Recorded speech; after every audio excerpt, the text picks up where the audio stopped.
Et la Bible nous dit, Na Biblia inatuambia c'est lui qui confessera le nom de Jésus-Christ, atakayekiri jina la Bwana wetu il sera sauvé. atakombolewa. Mais si ces pasteurs-là, Sasa kama ule mchungaji, ce sont des hommes de Dieu, wale ni watumishi wa Mungu, pourquoi ils ne disent pas le nom de Jésus-Christ? kwa nini hawasemake jina la Yesu Kristo? Parce que ce sont des Juu magiciens. ni wachawi, Ils ne peuvent pas utiliser le nom de hawezi Jésus-Christ. tumikisha ile jina la Yesu Kristo. Ces noms, Ile jina c'est vous et moi. ni wewe na mimi. Amen, amen. Nous utilisons ces noms-là. Tunatumikisha ile jina. Nous portons ces Na noms-là. tunabeba ile jina. C'est pourquoi on nous appelle chrétiens. Ndio maana wanatuita wa Kristo.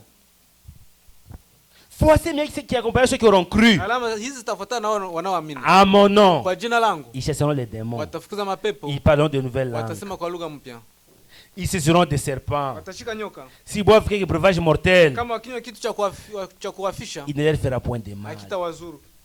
Ils imposeront les mains aux malades. Wataweka mikono yao juu ya wagonjwa. Frère, Ndugu, ça me concerne, ile inanielekea ça te na concerne. wewe nakuhusu. Un enfant de roi, Mtoto wa mfalme, même si c'est une fille, hata kama ni msichana, même si c'est un garçon, hata kama ni kijana, il a le pouvoir. yeye iko na ile uwezo. Donc Amen. vous, mes sœurs, We dada, vous avez le pouvoir. uko na ile uwezo. Il ne faut pas dire, ah, les démons, Useme, les oh, démons mapepo, vont dire que moi je suis une fille. Utasema mimi niko msichana. Non, Hapana. tu as le pouvoir. Uko na ile uwezo. Amen. Les démons n'ont pas peur de toi, Mapepo hazitakuogopa, mais c'est le pouvoir qui est en lakini toi. ile nguvu niko ndani yako. C'est le nom que tu invoques. Ile yenyewe unaita ile jina. Si moi je dis, moi je chasse les démons au nom de Matthias, il part. Kama mimi nasema mimi nafukuza pepo mjana Matias, hazitaenda. Non, c'est Hapana. le nom de Jésus-Christ. Jina la Yesu Kristo. Engage ces noms-là. Ita ile jina. Et ils imposeront les mains malades. Wataweka mikono yao juu ya wagonjwa, Et les malades seront guéris. nao watapata afya. Il n'a pas dit peut-être ils seront guéris. Hakusema Non. labda watapona, hapana. Parce que les promesses de Dieu sont oui et Ahadi za Mungu amen. ni ndio na amina. La Bible dit Biblia inasema ils seront guéris. watapata afya. Si tu es malade, Kama unagonjwa, nous allons prier. tutaomba Aujourd'hui, leo maintenant même, na leo tu seras guéri. utapona. Amen, amen, amen, amen, amen. Satan va sortir avec vitesse. Shetani atakimbia sana. Amen. Parce que quand on invoque le nom de Jésus-Christ, Wakati tunaita jina la Yesu Kristo, Satan, Satan. pourquoi Jésus a dit vous les chasserez. ndio maana shetani anasema mtamfukuza. On ne négocie pas avec Satan. Hababembelezake shetani. S'il vous plaît, diable. Oh, shetani Partir unaweza toka mwa mtu kweli? Non. Hapana. Jésus a dit chassez-lui. Shetani kumfukuza. C'est pourquoi quand nous chassons les démons, Wakati tunafukuza pepo nous crions même na tunalalamika, pour qu'il puisse bien entendre. tuasikie na mzuri. Qu'il puisse partir. Aende Et il va partir. na taenda. Ils imposeront les malades, les malades seront guéris. Wagonjwa watapata afya. Le Seigneur, après leur avoir parlé, Na Bwana alipokusha kuambia, fut enlevé au ciel akanyakuliwa, et il s'assit à droite de Dieu. akaketi kwenye mkono wa kuume wa Mungu. Regardez ce qui est arrivé. Angalia kilitokea. Les apôtres Wa mitume ont obéi walitii à la parole de Dieu. neno la Mungu. Dieu honore l'homme qui l'honore. Mungu anaheshimisha mtu mwenye na mheshimu. Fais ce que Dieu a dit de faire. Fanya chenye Mungu alisema Le ufanye. reste des choses, Vinyewe vinabakia, il va s'en occuper. atashughulikia. Les apôtres ont dit, Mitume wakasema nous allons partir. tutaenda Faire ce que le maître a dit. tufanye chenye Bwana alituambia. Ils sont partis. Wakaenda Ils ont trouvé quelqu'un avec le sida. wakakutana mtu iko na sida, Ils ont prié pour lui. wakamwombea, Les démons sont partis. mapepo zikatoka. Celui qui avait le Mwenye corona, alikuwa na corona ils ont prié. wakaomba, Corona est parti. corona ikakimbia. Celui qui avait le Mwenye alikuwa na tuberculose, kifua kikuu ils ont prié. wakamwombea, Ils sont partis. kikapona. Aucun démon Hakuna pepo ne résistera devant notre Seigneur. yenye itashinda Mungu wetu. Aucun démon. Hakuna hata pepo moja. Amen. Il ne faut pas limiter Dieu. Usikuwa na nyenyekeza Mungu. Oh, le médecin a dit, Oh, il mganga n'y a pas alisema de médicaments. utakuwa nakunywa madawa. Il n'y a pas de médicaments. Hakuna madawa. Mais notre Seigneur, Lakini Bwana Mungu c'est le wetu, grand docteur. yeye ndio mganga mkubwa. Aucune maladie ne peut résister Hakuna devant lui. magonjwa itamshinda. Ayez la foi. Mkuwe na imani. Aucune maladie. Hakuna magonjwa yoyote. Maintenant, il dit, le verset 20, quand ils ont obéi à la parole, Wakati walipo kamata neno le verset 20, wako mbili. ils s'en allèrent prêcher partout. Nao waliotoka wakahubiri, Le Seigneur travaillait avec eux.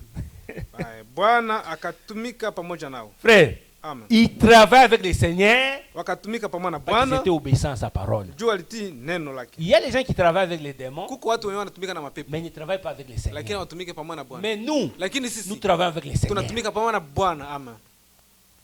Ils s'en allèrent prêcher partout. Wakaenda kuhubiri popote. Le Seigneur travaille avec eux. Bwana kutumika pamoja nao et confirmer la parole. na kuthibitisha neno Amen. kwa alama. Donc ce qu'il a dit, Na yenye alisema il confirme. anahakikisha Jésus ne change pas. Yesu abadiliki. Il est le même Yeye hier, ni jana, aujourd'hui, leo na éternellement. hata milele. Et ce matin, Na asubuhi ya il leo va confirmer sa parole. atahakikisha neno lake.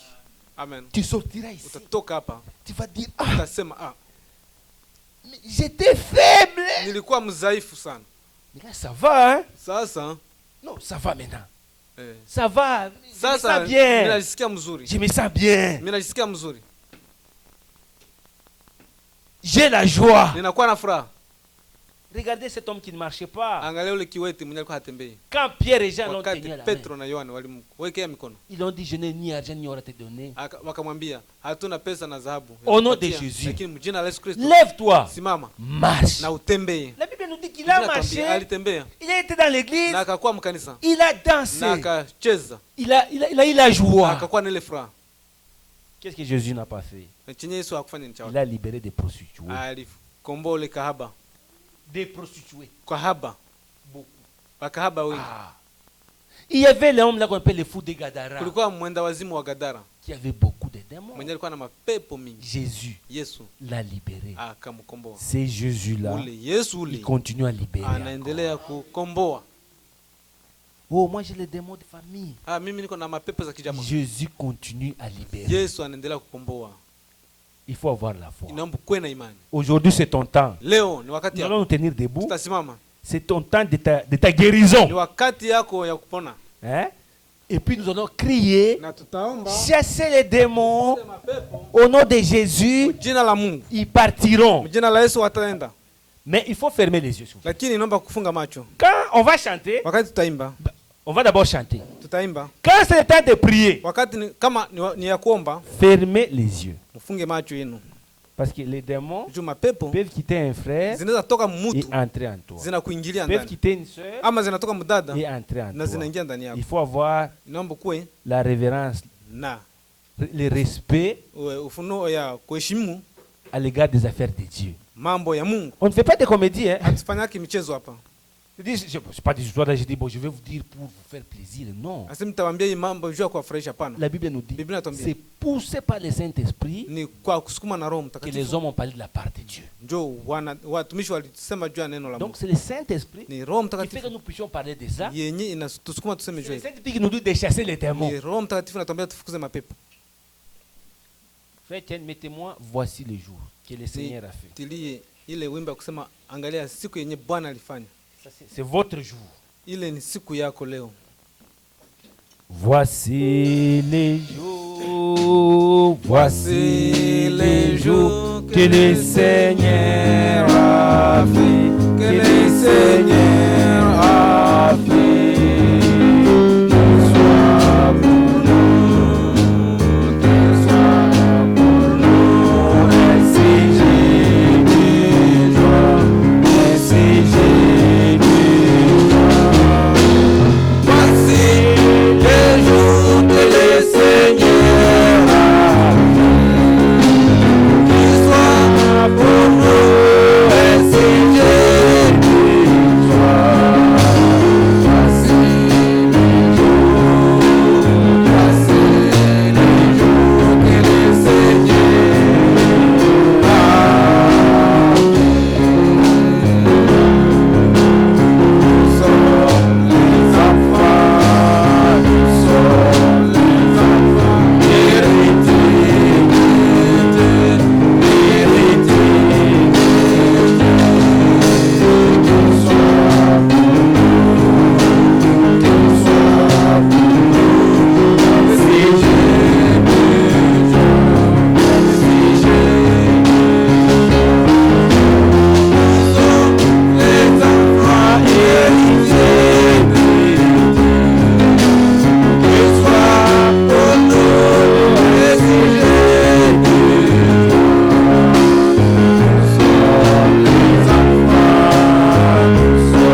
vous êtes tourmenté kama umesumbuliwa par un démon quelconque, ama na pepo fulani, vous sentez qu'à moi, unajisikia ndani j'ai la yangu rage, niko na j'ai de mauvaises pensées, mawazo mabaya, j'ai des choses à moi. niko na vitu ndani yangu, Vous avez le pouvoir uko na ile uwezo de chasser ces ya démons-là. kufukuza ile pepo ile. Donc ce matin, Kusema asubuhi ya dites leo, au diable, ambia ule demo, mon corps, mwili wangu c'est le temple du Seigneur.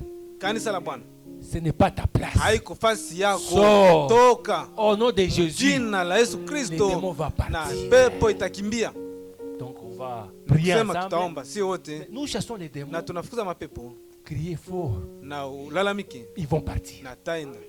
Allez, prions ensemble. Tuombe si wote. Seigneur notre Bwana Dieu, mfalme Yesu Kristo, nous te disons merci pour la croix de Golgotha. Mungu Nous croyons, asante. tu es le Dieu qui ne change pas. Tu es le vainqueur de Golgotha. Tu es le libérateur, Seigneur. Tu as libéré la femme prostituée qui était rencontrée au puits, Seigneur. Tu as libéré les fous de Gadara. Tu as libéré Paul, Seigneur. Nous croyons que tu ne changes pas. Ta puissance ne change pas, Seigneur. Tu continues à libérer. Tu nous as donné de merveilleuses promesses. Tu as dit à mon nom, nous chasserons les démons. Seigneur, ce matin, en tant que ton serviteur, que tout démon d'adultère, d'impudicité, que ces démons dans un frère, dans une soeur, que ces esprits puissent sortir au nom de Jésus-Christ. Que ceux qui sont tourmentés par le corona c'est un nom. Mais Seigneur, le nom le plus puissant, c'est le nom de Jésus-Christ. Que ces démons de corona puissent sortir, parce que les corps des enfants n'est pas leur place où ils doivent rester. Seigneur, que ceux qui ont le sida, que ceux qui ont la tuberculose, c'est des noms, Seigneur. Mais toi, tu es le grand vainqueur, Seigneur. Toi, tu es le libérateur. Que les démons de sida, que les démons de tuberculose, que ces démons-là sortent, mon Jésus-Christ. Que ceux qui sont tourmentés, Seigneur, qui ont des esprits qui les tourmentent, l'esprit de suicide, l'esprit de méchanceté, que ces démons, au nom de Jésus-Christ, que cet esprit-là puisse sortir. Je te prie, Seigneur, prends le contrôle de cette assemblée. Manifeste-toi en toutes choses, Seigneur. Et nous te prions.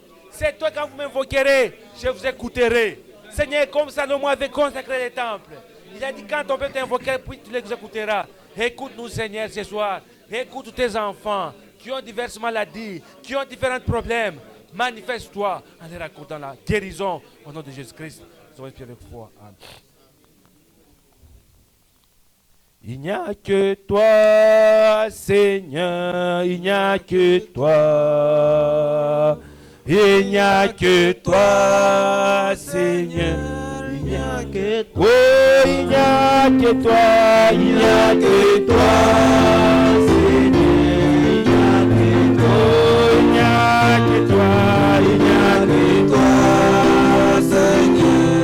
a que toi. Oh, il n'y a que toi, il n'y a que toi, Seigneur, il n'y a que toi. Oh, il n'y a que toi, il n'y a que toi, Seigneur,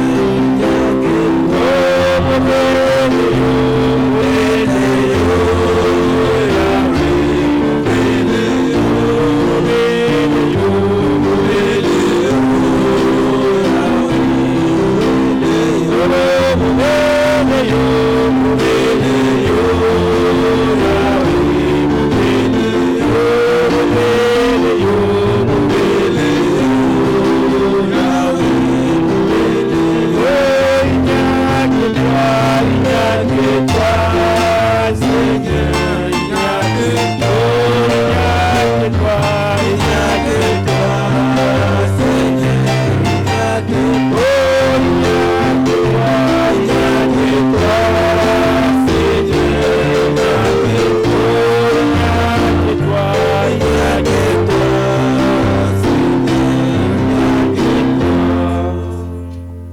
Je vais prier. Nitaomba.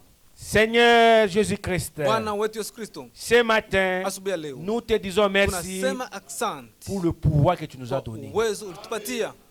Nous te disons merci tunasema asante pour la victoire à la croix de kwa Golgotha. ushindi ya Golgotha. Tu as tout vaincu. Ulishinda C'est yote. pourquoi tu as dit, Ndio maana ukasema tout est accompli. yote imeisha. Seigneur, tu as dit, Bwana ukasema par tes meurtrissures, kwa kupigwa nous kwako serons guéris. tumepona. Que tous les malades, Wagonjwa wote ce matin, asubuhi ya leo au nom de Jésus-Christ, jina la Bwana Yesu Kristo expérimentent leur guérison. wapate uponaji. Nous ordonnons Tunasema tout démon mapepo zote d'impudicité, za usharati, tout démon de mensonges, za uongo, des vols, za kuiba, de za méchanceté, ubaya, des za convoitises, kutamani, des suicides, za kujua, des maux de corona, za corona, des maux de tuberculose. mapepo za kifua kikuu. Au nom de Jésus-Christ, Jina la Yesu Kristo nous vous ordonnons, tunawafukuza sortez mtoke.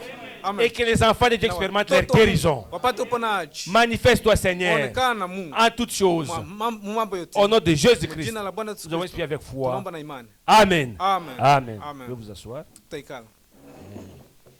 Le diable vient de partir. Mwovu amekimbia. Il a fermé ses valises. Alifunga shakoshi On ne zake. chasse pas les démons avec de l'eau chaude. Hawafukuzake pepo na maji ya moto. Il y a des pasteurs qui chassent les démons avec l'eau chaude. Les démons ne peuvent pas perdre l'eau Wachungaji chaude. wanafukuza pepo na maji ya C'est au moto. nom de Jésus-Christ. Ni jina la Yesu Kristo. Maintenant, Ça, j'ai ça. quelques- Niko na matangazo kidogo. donc aujourd'hui, Ni kusema leo nous sommes honorés tunaheshimiwa, parce que nous avons un visiteur au milieu de nous. tunakuwa na mgeni katikati yetu. C'est sa première fois Yeye ndio mara yake ya kwanza de venir prier avec nous autres. kuja kuomba pamoja nasi. Il y a beaucoup des églises. Kuna kwa kama kanisa mingi sana. Mais quand une personne laisse toutes ces églises et vient au Wakati milieu de nous pour écouter la parole de anakuja Dieu, katikati yetu kusema asikie neno la Mungu, nous remercions le Seigneur pour na cela. tunashukuru Mungu juu ya ile. Parce que c'est Dieu qui conduit les pas des hommes Ni justes. Mungu anaongoza hatua za wenye Et haki, le visiteur, na ule mgeni Dieu l'a envoyé à la bonne place alimtuma fasi ya mzuri pour écouter la parole de Dieu. kusema asikie neno la Mungu. Alors, la Sasa, sœur Ni dada Kofi Élisée, Kofi Elize, c'est l'épouse de notre frère Koulibaly. ni ndugu ni mke wa Frère ndugu Thomas. ni ndugu ni mke wa ndugu yetu Toma. Vous connaissez frère Thomas, il est là. Mnajua ndugu Toma? Ma sœur, vous pouvez obtenir debout. Dada, Comme ça, unaweza les kusimama. frères vont... Vous pouvez obtenir debout et je Unaweza demande à kusimama. l'Assemblée d'acclamer pour le Seigneur. Nous vous souhaitons le bienvenu. Tunakukaribisha sana. C'est pas complet, Hayaisha. c'était votre place. Ile ndio ilikuwa fasi Faut pas yako. dire, oh mais peut-être quelqu'un a manqué, j'ai pris sa place. Demain, Akose il y a mtu pas de alikosa place, ndio non. nikakamata fasi C'est yake. ta place. Ile Donc, ndio fasi yako. venez, vous allez vous installer là-bas. Na kila siku C'est utakuwa une nikala place qui était pale. réservée pour vous. Ile fasi ilikuwa nikala Et on ilikuwa savait, tayarishwa juu vous yako. allez venir un jour. Na On savait. tulikuwa tunajua On utakuja. avait la foi. Tulikuwa na ile Nous imani. marchons par la foi. Tunatembea na imani. Amen. Un jour tu viendras au milieu. Tunajua kama de nous. siku moja utakuwa Alors, katikati yetu. par la foi, Sasa imani yetu on a même mis une chaise pour toi. ilitayarishiwa na On l'a fasi. même désinfecté parce qu'on savait que tu allais venir. Donc, Na tulinausha juu tujua utakuja. sens-toi à l'aise. Hein? Tusikie huru. Prochainement, tu viens aussi avec les bébés. Siku ingine kuja na watoto. Ils ont aussi leur place. Oui, hein? Nao wako nafasi pale. Amen. Que Dieu te bénisse. les Mungu akubariki sana. Amen. que ça va pas être la dernière fois, mais tu vas être. avec Isikuwe nous mara ya aussi. mwisho lakini tutaendelea. Maintenant, j'ai une autre annonce. Na niko na tangazo ingine. Le frère Oscar de Kentucky aux États-Unis Ndugu Oscar wa Kentucky kule États-Unis vous a salué au nom de Jésus-Christ. alitusalimu mjana la tukufu la Yesu Kristo. Si c'est la volonté de Dieu, Kama ni mapenzi ya Mungu, le mois prochain, mwezi itakayokuja il viendra au milieu de nous atakuwa katikati yetu pour nous apporter la parole. atuletee neno la Mungu, Mais il ne viendra pas seul. lakini hata kuja yeye mwenyewe. Il y a la possibilité, Kuna kuwa uwezo il y a d'autres frères qui vont l'accompagner. kuko wengine wa ndugu watamsindikiza. Parce qu'ils ont appris qu'il y a une église à Québec. Ils ont Wali- appris. Walisikia kama huko kanisa hapa Quebec, Ils veulent venir communier avec nous. wanapenda wakuja washirikiane pamoja nasi. Alors, la maison qui reçoit, Ni kusema nyumba yenyewe inapokea la wageni, maison reçoit aussi des bénédictions. nayo inapata baraka. Donc, je vous dirai combien de personnes viendraient. Nitawaambia wangapi watakuja hapa Et puis, on va s'organiser. na tutashiriki, On va s'organiser tutatayarisha comment le recevoir namna vile ya kuwapokea avec joie. pamoja na furaha. Parce que la Bible nous dit, Juu Biblia quand vous inatuambia donnez même un verre d'eau à un enfant désir, ukapatia mtoto wa Mungu maji, Dieu nous bénira pour cela. Mungu atakubariki juu Donc hili. on pourrait toutefois s'arranger comment même amener une bouteille d'eau Tutajitayarisha tuone kama tunaweza leta ta chupa maji pour que nous puissions recevoir des bénédictions. kusema tupate kupata baraka. C'est des longs voyages. Ni safari mrefu, Des fois, les gens doivent dormir en chemin. watu wanaenda wanalala ndani ya njia Et puis ils arrivent, na wanafika vous leur dites, wanasema vous leur dites. nyie mnawaambia Bon, ici c'est au Canada. Hein. hapa ni Canada, Chacun pour soi. kila mtu anajipigania. Ils soyez à la charge des personnes. Hatuna lazima Débrouillez-vous. kubeba maisha ya Bon, mtu. débrouillez-vous, frère. Na nyie Des mujihangaikie. restaurants. Hein. Mwende Mais kwa bon, ici à restaurant. côté, il y a un restaurant. Tu peux Na aller hapa manger yulu là-bas. kuko restaurant. Non. Ils ont marché un long voyage. Ouais, Puis ils arrivent, tembea tu commences à sana. leur dire, mais frère, ici c'est au Canada. Kio Hein. mnasema hapa ni Ah, tu peux Canada. aller là-bas au restaurant. Tu peux Pale te uende débrouiller. kwa Moi, je pars au restaurant. travail. Non. Utakula pale.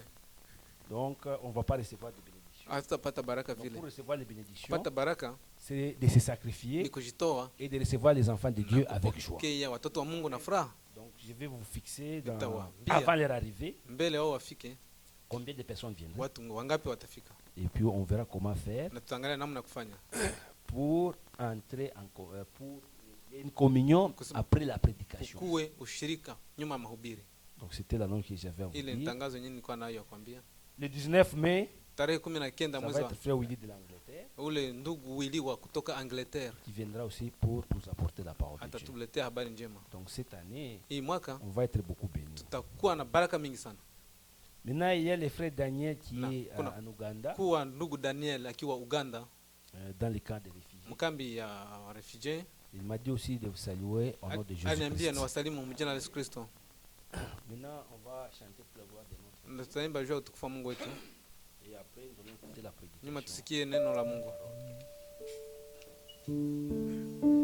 Sœur Ingrid, que le Seigneur te bénisse. Dada Ingrid, Mungu akubariki. Sœur Benza, on est content que le Seigneur vous a Benza, fortifié, vous a donné la Mungu force de akubariki. venir Mungu alikupatia nguvu ya kukuya katikati yetu. à l'assemblée, bien que vous n'êtes pas des épreuves. Hata kama unapitia ndani ya majaribu, Vous avez fourni un effort. ulifanya juhudi, C'est un bon exemple. ni mfano mzuri. Même si on est malade, Hata kama tunagonjwa, on fait un effort de venir à l'assemblée tunafanya juhudi tukiwa kanisa, pour écouter la parole. tusikie neno la Mungu. Et voyant votre fidélité, Angalia uaminifu wako, Dieu te récompensera. pour Mungu cela. atakubariki vile. Donc on va chanter. Tutaimba vile.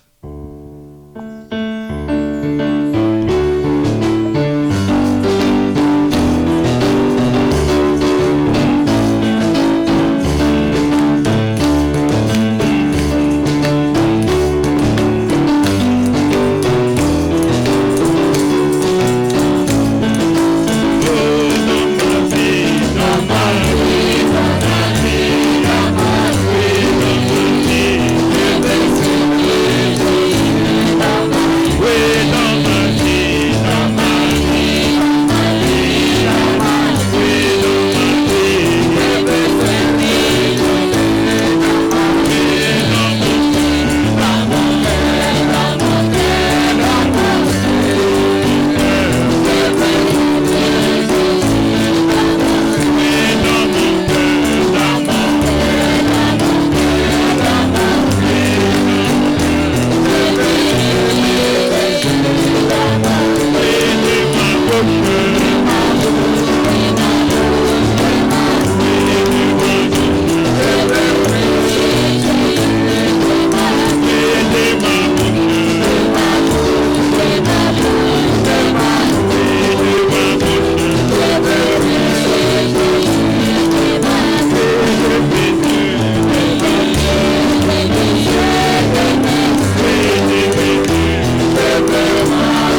Amen. Et le Seigneur vous bénisse. Mungu awabariki.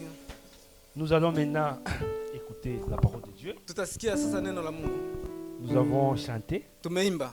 Maintenant, c'est le temps de manger. Ni wakati sasa ya kukula. Chaque chose a son Kila temps. kitu kinakuwa na wakati yake. Maintenant, c'est le temps de manger Sasa ni wakati ya kukula la parole de Dieu neno la Mungu qui va nous donner beaucoup de foi yenye itatupatia imani mingi pour monter. ya kupanda. Amen. Parce que nous sommes dans les préparatifs Tuko ndani ya matayarisho pour monter. kusema tupate kupanda. Bientôt, Hapa karibuni nous allons monter. tutapanda. C'est pas aller sur la planète Mars, Haiko juu ya kwenda ku Mars, mais c'est pour rencontrer Jésus-Christ. lakini kwenda Amen. kukutana na Yesu Kristo. L'enlèvement, Kunyakuliwa réalité. ni ya Amen. kweli. Amen.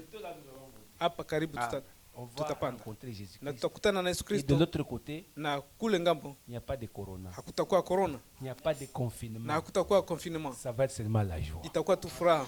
Amen, Alors, c'est amen. pourquoi j'invite mon frère Na ndio maana nimenaalika ndugu qui a préparé la nourriture mwenye alitayarisha chakula pour venir vous servir.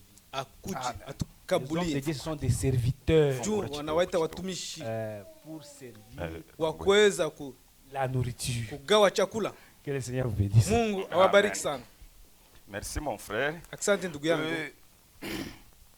Vraiment, nous sommes dans la joie. tuko ndani ya Nous furaha avons bien na chanté tuliimba mzuri sana. et je crois que le Seigneur est content. Mina amini ya kama Ile Mungu isi- anafurahi na iko hapa, Mais il faut le voir parler avec les yeux de la foi. inaomba kumuona na macho isi ya ile imani. Seigneur. Iko hapa Bwana Parce qu'il a promis qu'il juu sera au milieu de nous. aliahidi kama atakuwa katikati yetu, Et jamais na Dieu ne ment pas. Mungu hadanganyi. Ça, nous le savons. Ile tunajua ile Et Na. nous sommes toujours ndani sur ya le ile thème somo la foi. ya kusema imani. J'ai beaucoup médité sur Nili- ce thème, Fikiria sur ce sana sujet. juu ya ile somo, Il y a une raison. na kunakuwa sababu. Parce que Kwa la foi, sababu imani, Jésus, Yesu, si vous lisez kama munasoma dans l'évangile, ndani ya Injili, Jésus disait toujours, Yesu alikuwa akisema ta foi t'a sauvé, imani yako imekuponya. Amen, amen. ta foi t'a guéri. Imani imekuponya.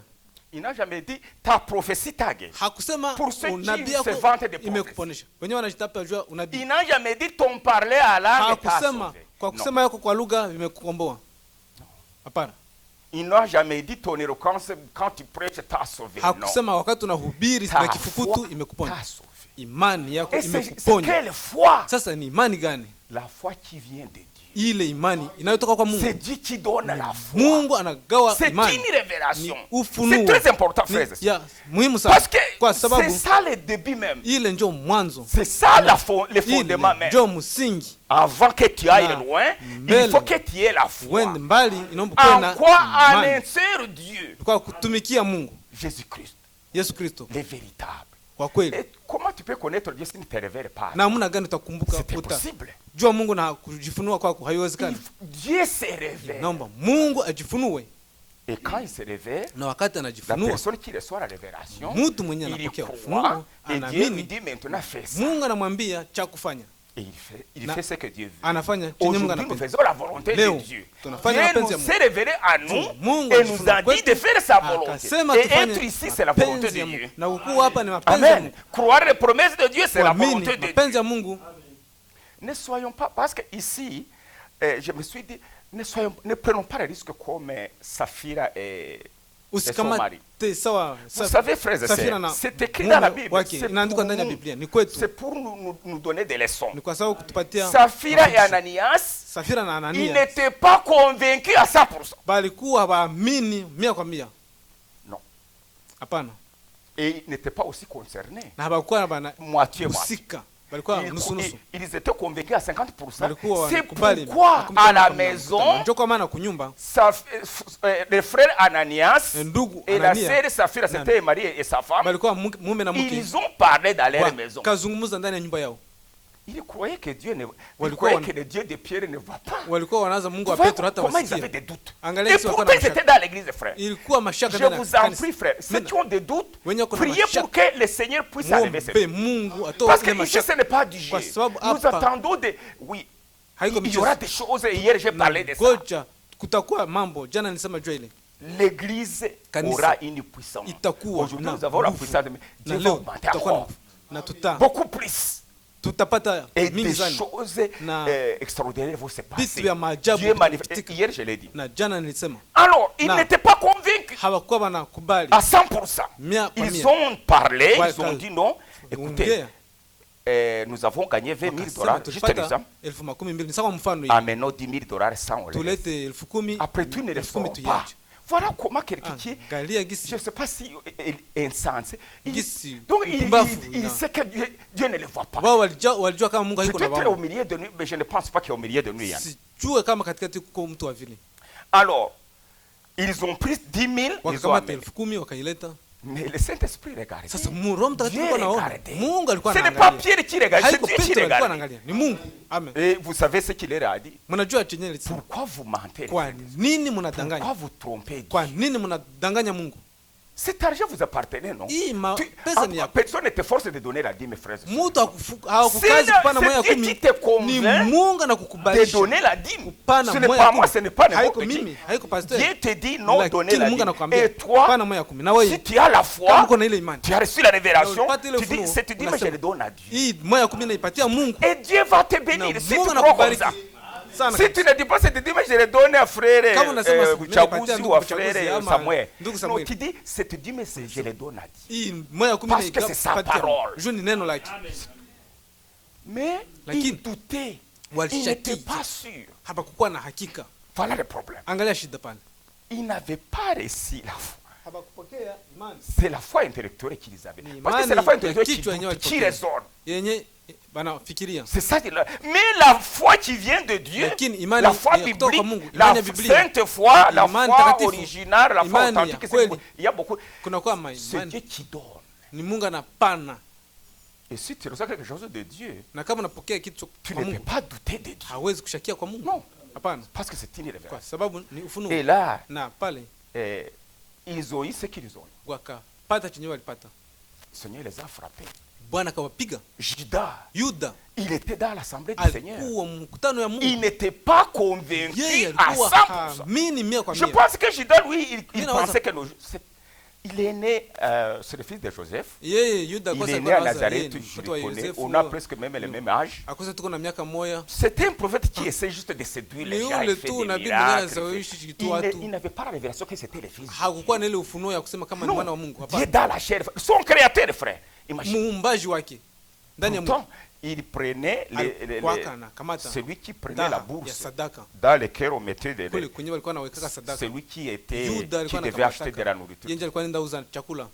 Et la Bible nous Na dit Biblia inatuambia qu'il volait ça. alikuwa anaibaka ile sadaka. Donc il n'avait pas la crainte de Dieu. Kusema alikuwa hana uga ya Mungu. Imaginez-vous. Angalia. Il n'était pas convaincu. Alikuwa Mais il haamini. était dans l'assemblée. Lakini alikuwa mkanisa. Et c'est pourquoi, Nachoka maana. frères et sœurs, Ndugu na dada. soyez convaincus. Mkuwe Soyez waamini. sûrs et certains de Dieu. Kuwe na hakika ya Mungu. Parce que c'est le jour où on va voir ça. Siku moja C'est tutaona les hiyo. jours, Ni- aujourd'hui, Si- Dieu leo. nous a donné l'occasion. Mungu alitupatia bahati. C'est le jour du salut, frère. Ni- Nous allons voir ça. Siku ya wokovu tutaona ile. Amen. Amen. Alors Dieu fait des choses. Sasa, Mungu Si anafanya tu veux mambo. être libéré, Kama c'est le unapenda moment. kuokolewa. Tu veux être Leo. guéri, c'est le moment. Kama unapenda Profitez-en. kupona. Sinon, Leo. la porte un jour sera fermée. Siku moja mlango itafungwa. Amen. Amen. Et Na Judas, Yuda il n'était pas convaincu. hakukuwa Il naamini. disait non, mais va pas. Alikuwa anasema, oh. Il disait, il est allé même jusqu'à vendre Jésus. Akaenda na On lui a kumuuzisha donné de Yesu. l'argent. Wampatie Peut-être na il franga. croyait non. Alikuwa De anawaza, toute façon, quand on va le prendre, Sawa tamkamata. il va utiliser les mêmes pouvoirs, la Atakamata même tu ile puissance. nguvu Il va se libérer quand na on va les atajikomboa mimi nishukulie pesa. Il ne savait pas qu'il accomplissait les Écritures. Yeye alikuwa hajui kama iko anatimiza Quand maandiko. ils ont pris Jésus, Sasa walikamata Yesu. ils l'ont amené, ils Wakamleta. l'ont battu. Judas a Wakampiga. commencé à avoir peur. Il a dit, Ouais. mais comment il n'utilise pas sa puissance? Yuda akaanza kuwaza, kwa nini hatumikishe tena zile nguvu zake? C'était l'accomplissement des Écritures. Ilikuwa Il devait kutimia- être lié, ilikuwa frappé, aller à la afungwe, croix. anapiga Mais Judas aende Golgotha. l'ignorait. Lakini Il ne Yuda savait alikuwa pas hajui. ça. Alikuwa hajui. Et quand il a vu, il a dit, Na wakati aliona Chef, wanakamata, il a eu peur. akaogopa. Il a dit, mais qu'est-ce qui Akasema, se passe? sasa kitu Pourquoi gani ne se nimefanya? libère? Pourquoi ne le tue Kwa pas? nini haiko nabapiga? Voyez, jusqu'à ce qu'il il est allé se pendre. Mpaka saa yenyewe alienda Parce que kushitundika. il a senti vraiment beaucoup de remords dans son cœur. Sikia hukumu sana Mais ndani ya c'était moyo. trop tard Lakini, de se repentir. Alikuwa amechelewa Évidemment, il accomplissait aussi les na Écritures. pale alitimiza maandiko. Parce que Jésus avait dit, Yesu n'est-ce alikuwa pas anasema, moi qui vous ai choisi, vous les 12. Haiko mie ndio ndiwachagua watu 12. Mais l'un de vous était un Lakini démon. mmoja katikati yenu Il parlait de shetani Judas. alikuwa anasema juu ya Yuda. Voilà, Jésus-Christ le savait. Yesu Mais les Kristo alikuwa disciples, les autres, ils ne le Lakini, savaient pas. Je Mitume savais que wengine vous, c'est walikuwa notre hawajui. frère. Alikuwa anajua Je tu vois, il ndugu part yetu. avec lui. Uko Frère, na tu as ongea combien naye. dans la bourse aujourd'hui? Uko Nous, na ngapi? nous avons fait, on Mungu peut manger. ndaa. Oh, il pouvait même tukule. tromper, il disait, Angeweza s'il y a kudanganya. 1000 dollars, il pouvait Kama dire, non, kulikuwa c'est 1000 juste 200. angeweza kusema Parce que sasa le ni oui, 200. ça c'était pour vous. Juu zingine 800 alikuwa Il n'avait amezificha. pas peur de ça. Alikuwa haogopi vile. Ah, frère. Ndugu, Donc, soyons convaincus. tukuwe waamini. Servons Dieu que nous connaissons. Kia Mungu mwenye tunajua. Et c'est ainsi que nous serons bénis. Na njoo vile Alors, nous pouvons Barikiwa. nous lever na tutaweza kusema et à lire la parole. tusome neno.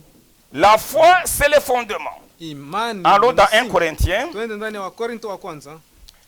j'ai commencé à l'étard. Vous le savez, on va essayer d'être un peu. Nimeanza Je nimechelewa. commence à 11h. D'habitude, on commence à 11h juste, mais on est à 11h35 déjà. Mais c'est le programme de Dieu. Lakini Nous- mpango C'est wa le Mungu. dimanche, même si nous dimanche. travaillons, nous sommes fatigués, Hata mais essayons d'être tunatumika, un peu tunachoka, patients quand lakini même. mvumilie kidogo. Et alors, nous allons dans 1 Corinthiens, chapitre 3. Wakorinto wa kwanza 3. 3. Je lis au nom du Seigneur. Mimi nasoma jina la Bwana. Chapitre 3, 1 Corinthiens. Wakorinto wa kwanza Je vais 3. lire du verset Itasoma 9, shairi ya 9 9 jusqu'à 15. mpaka Et 15. puis, psaume 127, verset 1. Zaburi 117. Ça, c'est l'apôtre Huyu Paul ni qui Mtume parle. Paulo anasema Après avoir Na- rencontré Jésus. alipokutana na Yesu Kristo. Donc, c'est la révélation. Il ne parle pas, ce ne sont pas des fables. Ilikuwa ufunuo, C'est ce que Dieu lui a dit. ni yenye Mungu alimwambia. Car nous sommes ouvriers avec Dieu.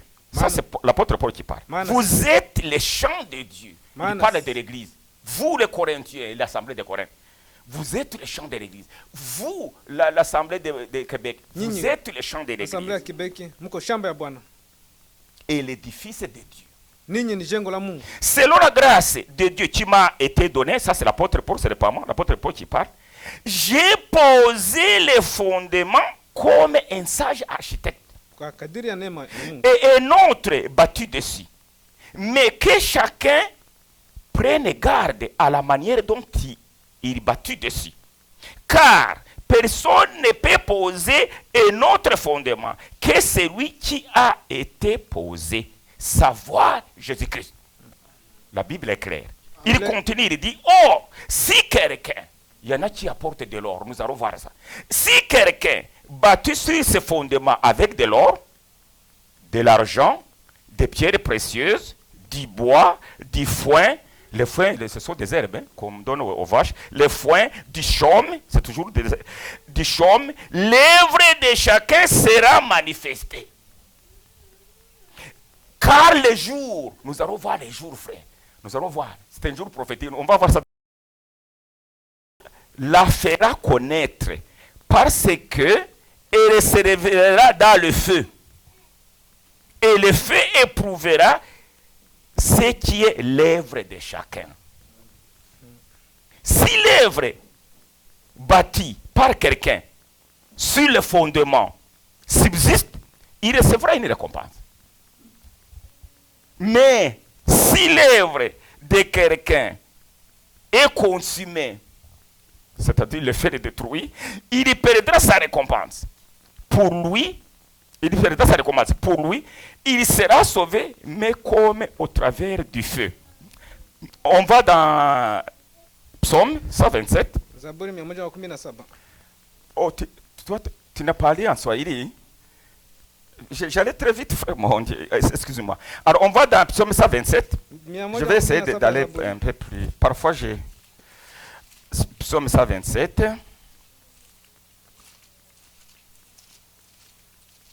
Psaume 127. C'est seulement le verset 1. Moja. Si l'Éternel ne bâtit la maison, Kama Bwana asipojenga nyumba, ceux qui la bâtissent wenye kujenga travaillent en vain. wanasumbuka bure.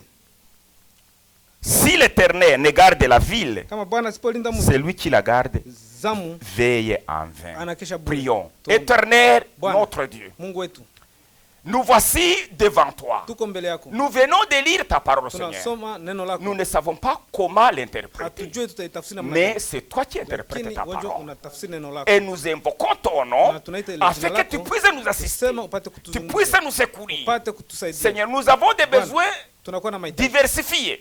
mbali mbali, Et nous voulons que toi qui connais nos besoins, wewe mwenyewe unajua tu shida puisses zetu, satisfaire les besoins de chacun d'eux. upate Nous kutimiza, voulons que tu te révèles à chacun de upate nous. kujifunua Tu kwa te kila mmoja, fasses connaître, Seigneur. Et Jitambulishe que chacun de nous ait la kila révélation de qui mmoja tu es. apate kujua Nous ufunuo croyons kama que kuna tu es nini. le véritable Dieu, Tunajua kama le uko Dieu tout-puissant, Mungu le mmoja Jéhovah wetu. de l'Ancien Testament, Yehova wa Agano Jésus-Christ la du Kale. Nouveau. Yesu Tu Kristo es le seul wa vrai Dieu. Agano Jipya. Pas Wewe trois Mungu. personnes en Dieu. Hakuna watatu ndani Mais yako, que cela ne soit pas seulement en parole, isikuwe mais ndani que ya les maneno, frères et sœurs expérimentent cela lakini ndugu dans na leur dada vie. wapate kupata ile mazoezi ndani ya Qu'ils maisha yao, voient réellement que tu es le seul vrai wapate Dieu. kuona kama uko Mungu, Qu'ils soient convaincus wapate à 100% kuamini et concernés. minja kwa mia na kuhusika. Prends, Seigneur, le contrôle de ce service Kamata mkutano yote du début à la fin. mwanzo na mwisho, Au nom du Seigneur jina Sauveur la Bwana Jésus-Christ. Yesu Kristo, Amen. amen, Amen. amen. Pardonnez-moi, frère. Quand je lisais, parfois j'oublie. Je lisais très vite et je t'ai pas donné le temps de lire en Swahili. Mais je vais essayer d'aller lentement pour que tu aies le temps aussi. Pour les sœurs qui ont des difficultés à Kwa dada wenyewe wako na comprendre le magumu français. ya kuelewa Kifaransa, tutawasaidia Voilà pole. les fondements. Sasa angalia msingi Ça, c'est l'apôtre Paul qui parle ule, ni mtume Paulo anasema du fondement. msingi, Et il parle avec autorité. na anasema na mamlaka, Parce qu'il kwa dit sababu l'évangile anasema que je vous injili prêche. yenyewe mimi nawahubiri. Ça, c'est Paul qui parle. Ule ni Je Paulo ne l'ai anasema, pas reçu des hommes. sikuipokea kwa watu, C'était clair. lakini ni haki. Et là, c'était différent. Parce que les pharisiens, avant, ils travaillaient pour les pharisiens. Sa Mbele religion alikuwa anatumikia ou sa Wafarisayo, dénomination. Il madini yao, était zélé. alikuwa na bidii, Il allait persécuter les frères et sœurs alikuwa à anatesa Damas. wandugu na wadada. Et là, sur son chemin, Kule il a rencontré Jésus. kule kunjia akakutana na Jésus Yesu, l'a interpellé. Yesu akamwita. Vous savez, on a vu ça. Tulishaona ile Et mtu depuis ce jour, na kupitia ile il a wakati reçu la révélation de qui est réellement akapata Jésus. ufunuo. Ce n'était plus l'homme là de Galilée, le fils de Joseph. Hakuwa ule mwana wa Galilaya ama Mais c'était Yosefu, le Dieu tout-puissant. lakini alikuwa Mungu mweza yote. L'apôtre Paul, il a reçu cela dans son Tum cœur. Paulo alikamata ile ndani ya moyo wake, Il a été baptisé au nom du Seigneur Jésus-Christ akabatizwa mjina la Bwana par Yesu Kristo Ananias à Damas. na Anania na pale Damasco. Et l'apôtre Paul, Na la Bible nous dit, Tum il a commencé maintenant à Paulo prêcher. na njoo akaanza kuhubiri. Dieu, le Seigneur lui avait donné une mission. Mungu alimpatia Il a dit, kazi, c'est toi qui akasema, vas apporter mon nom aux païens. wewe njoo utapeleka jina Il a lako kwa commencé à prêcher. wapagani. Et Na Damas, akaanza c'est en Syrie, na Damas ni ce sont kule des Suria, païens, ni wapagani, des nations si vous voulez. ni mao mataifa. L'apôtre Paul a reçu la révélation de qui était Mtume Jésus-Christ. Paulo alipokea ufunuo kama Yesu Kristo alikuwa nani, Et le Seigneur lui a na révélé Bwana son plan. alimfunulia mpango wake, Le plan mpango du salut de wa Dieu wokovu pour l'humanité.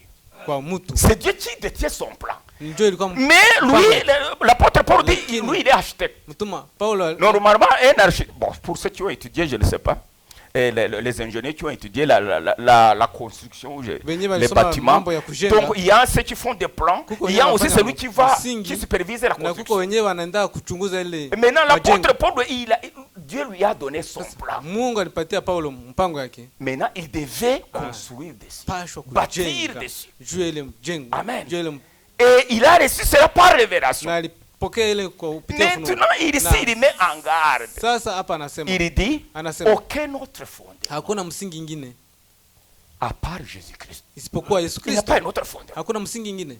Ça, il est très... Et il dit, si nous allons dans Galates 1:8, Ndani ya Galatia il dit, 1:8 maudit c'est anasema, lui alaaniwe qui yeye enseignera un autre évangile. atakayefundisha Que celui que mafundisho ingine. nous avons annoncé, Me- qu'il soit anathème ou maudit. C'est ce que ça veut akuwe dire. Maintenant, frères et sœurs, les Nous, églises qui pas même des églises, les dénominations qui baptisent au nom du Père et du Fils et du Saint-Esprit, dini zaidi zinabatizwa mjina la Baba, Mwana, Roho. ça vient d'où? Ile inatokaka wapi? Ce n'est pas ici. Lakini haviko Et ndani si ya nous maandiko. disons qu'ils sont maudits, est-ce que Na kama tunasema ce n'est walisha pas par laaniwa. orgueil? C'est la Sasa, Bible haiko qui le kiburi, dit. lakini Biblia inasema Parce que Kwa sababu- ils ne baptisent pas sur les fondements. awabatize kwa ile Et msingi. Jésus-Christ, Na Yesu vous vous Kristo, souvenez-vous, il avait dit nakumbuka à Pierre, alisema kwa et Petro, sur ces rocs, akasema kwa hii mwamba moi je dis, mimi je bâtirai Yesu mon église. nitajenga kanisa langu. Amen. Amen. Et l'église na kanisa est bâtie sur cette Jenga. révélation Kwa ile ufunuo de qui est réellement ya Jésus. kuwa Yesu Kristo ni nani. Amen. Amen. Alors, l'apôtre Paul dit maintenant, Mtume Paulo anasema, comme nous venons de le lire, sisi tumeisoma, il dit, anasema car aucun autre fondement hakuna msingi ingine qui a été posé. yenye Attendez, ilitayarishwa. je vais y revenir. Nitarudilia. Il dit, Anasema ici dans 3, Wakorintho wa kwanza 3, car personne ne peut poser Ma- un autre fondement maana hakuna mtu anayeweza kuleta que mwingine celui qui a été posé. isipokuwa ile yenye Là, il ilishawekwa. avait commencé à prêcher, il avait déjà beaucoup Alikuwa de... ameanza kuhubiri Oh, na les watu. Corinthiens il avait déjà prêché sur ces fondements. Il Non. savait, c'est pourquoi il utilise le passé. Qui a été fondé? Na yenye iliweza kuwekwa. Et il continue. Qui a Non, été, non, c'est que celui qui a été posé, savoir Jésus-Christ. Kujua Yesu C'est lui le fondement. ni yeye msingi. Amen. Amen. Et je peux vous dire ici ce que Frère Branham dit à propos de la foi. C'est dans la brochure, avant de continuer, dans la brochure, la statue de l'homme parfait. Kiwango cha mtu mkamilifu. Il dit ici, c'est juste le paragraphe, page 12, paragraphe... Ukurasa wa 12. Non, non, il n'y a pas de paragraphe, malheureusement. Hakuna paragraph. Ceux qui ont imprimé, ils n'ont pas mis les paragraphes. Bon, Bakutia c'est la page 12. Ni Il page dit, 12. ce dimanche, ce dernier dimanche soir, Ile dimanche yenye le sujet le sujet de ma prédication était kichwa cha mahubiri yangu ilikuwa la clé. ufunguo. La clé. Fungulo. Fungulo. La clé. C'était la prédication. Moi, je n'ai jamais lu ça, mais... Si asomaka ile mahubiri. Et cette clé, Na ile c'est la fungulo foi. njo imani. Il dit cette clé, c'est la foi. Ile imani, ile fungulo njo imani. La foi Imani tient la clé. njo inakamata kifunguo. La foi, je dirais, c'est une main qui tient la clé. Nikusema La foi tient la clé. imani Ce sont inakamata les kifunguo. Écritures. Ni maandiko. Et Christ est donc la porte. Kristo njo mlango. La foi tient la clé. Imani ikiwa kifunguo Et la clé, ce sont les Écritures. na kifunguo njo Et maandiko. la porte, c'est Jésus-Christ. Na Et ile lui-même, mlango, il dit dans, je Yesu. suis la porte des Na brebis, Yesu dans Jean anasema 10. mimi Je suis la ni porte des mlango. brebis. Yohane 10. Ainsi, la foi ouvre les petits gonds des Écritures. Na kupitia imani unafungua Les petits gonds, je ne sais pas. Bifungo. Gond, c'est normalement la cellule. sijui kama tutaita namna Donc, gani. c'est la foi qui ouvre les Man. petits gonds des Écritures. Njo inafungua vile Qui vifungo vya révère maandiko. les Écritures. Inakufunulia maandiko. Et révère, c'est toujours la foi, révère les gloires et la bonté de Dieu à son peuple. Inafunua utukufu na Ce wema wa que tu Mungu dis, kwa si taifa tu as la. la foi, tu lis la Bible, tu vas Kusema, comprendre. Kama Petit à unakuwa na petit. imani unasoma Biblia utaelewa. Par révélation, bien sûr. Kupitia ufunuo. C'est ainsi que la foi tient la clé Njo vile imani inakamata kifunguo qui dévoile Christ au peuple. yenye inafunula Kristo kwa taifa Elle démontre cela na anaonesha ile et elle révère cela. na anafunua ile. Donc la foi, c'est très important. Imani ni ya Pour muhimu. toi et pour moi. Kwangu na Nous kwako. avons commencé par la foi, nous Tuli- terminerons par la foi. Amen. Anzia kwenye imani tutamalizia kwenye Amen. imani. Alors, l'apôtre Paul, maintenant, Mtume il Paulo met en anasema- garde, frère. Anatia Et avant même de mettre en garde, il dit, si Voilà. nous lisons dans Éphésiens 4, tukasoma ndani ya la Bible nous dit qu'il y a un seul Dieu, kuna kuwa Mungu mmoja une seule foi, na imani ni moja. pas plusieurs fois, Hapana, imani une moja. seule foi, Imani un moja seul baptême, na ubatizo moja un seul esprit. na roho moja, Nous pouvons même augmenter na tunaweza une kuongezea seule église, na kanisa moja, l'église du Seigneur Jésus-Christ, kanisa ya Bwana wetu qui a Kristo. commencé le jour de Yenye Pentecôte. ilianza siku ya Voilà, Pentekoste. l'église a commencé ce jour-là. Na kanisa ilianza ile Et ça continue au travers des âges inaendelea jusqu'à aujourd'hui. Et nous sommes dans cette leo. église-là. Na tuko ndani ya ile kanisa. Que Dieu Amen, soit amen, béni. amen. Nous sommes dans Mungu cette apewe sifa. église-là qui a commencé Tuko le jour de ndani ya ile Pentecôte. kanisa ilianza siku ya L'église des Pentekoste. apôtres. Kanisa Du wa Seigneur mitume. Jésus-Christ dans lesquels Kanisa les apôtres s'est fait. ya wamitume. Étaient. Alors, l'apôtre Paul, il met en garde Paulo anatia angalisho pour ceux qui posent Kwa un autre wenye fondement. wanaleta msingi ingine. Et aujourd'hui, Na leo nous avons beaucoup Tuko. de soi-disant na églises. watu mingi wanasema wakisema ni Et aussi, ils baptisent. nao vile wanabatiza Ils baptisent. na wanabati Ils wanajenga non, ils baptisent. wanajenga Mais ils baptisent sur quel fondement? wanajenga juu ya msingi gani? C'est ça le problème. Nous allons lire ça. Na tutasoma. Lisons dans. Tutasoma. Voyons dans.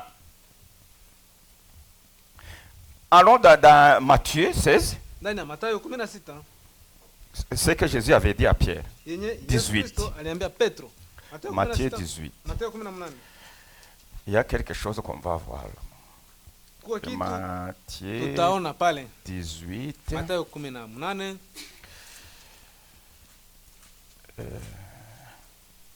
Non, Matthieu 16, Mathayo verset 18. 16 shairi ya 18. Je vais commencer au verset 16. Simon Pierre Simoni Petro répondit, akajibu akasema, qui est le Christ, wewe ni Kristo le Fils du Dieu vivant. mwana wa Mungu aliye hai. Donc l'apôtre Simon Pierre, il n'était pas encore apôtre, il était le disciple. Simon Il Petro a reçu alikuwa la révélation. mtume Et akapata Jésus ufunuo. il a reçu la révélation qui vient de Dieu. Alipata ufunuo kutoka kwa Mungu. Parce que bon, continuons, on va écouter ce que le Seigneur reprenant la parole lui dit, Yesu akajibu tu akamwambia, es heureux heri wewe Simoni, ou tu es béni. ama unabarikiwa, Amen. Amen. Ou tu es sauvé. ama umekombolewa. C'est toujours c'est la même chose.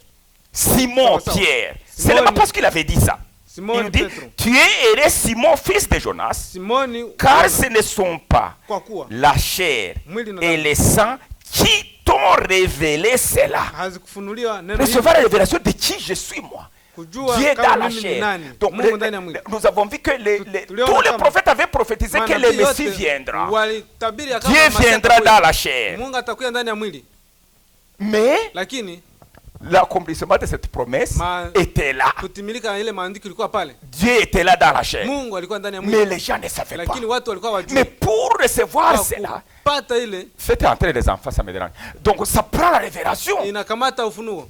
Et Na quand Pierre a répondu, Wakati Petro comme ça, Jésus lui dit, Yesu akasema ce ne sont pas la chair et le sang. haiko mwili Ce na n'est damu. pas la théologie. Haiko Ce theolojia. n'est pas la connaissance Haiko humaine. Ce kuelewa. n'est pas quoi que ce soit. Non. Haiko namna Ça yoyote. vient de Dieu. Lakini inatoka kwa Mungu. Ça vient de Dieu. Inatoka kwa Mungu. Et il dit, Na anasema c'est donc, ce ne sont pas la chair et ça qui t'ont révélé cela, mais mwili c'est damu mon imekufunulia, Père, lakini ni baba yangu le Saint-Esprit, Roho Mtakatifu qui t'a révélé cela. mwenye alikufunulia ile. Mon Père qui est dans les cieux, Baba akiwa ndani ya et mbingu. moi je te dis, Na mimi nakwambia Pierre, Pierre, wewe ni Petro. voilà où les catholiques Pale romains ndiko essaient de nous Catholique tromper. bana Ils disent tutanganya. que l'église est bâtie sur Pierre. Aseme kanisa imejengwa juu ya Petro. La Bible ne dit pas comme ça. Biblia haisemi vile. Ici c'est bien clair. Hapa Et, binakuwa wazi. et tu es Pierre, Wewe Jésus ndio dit, Petro.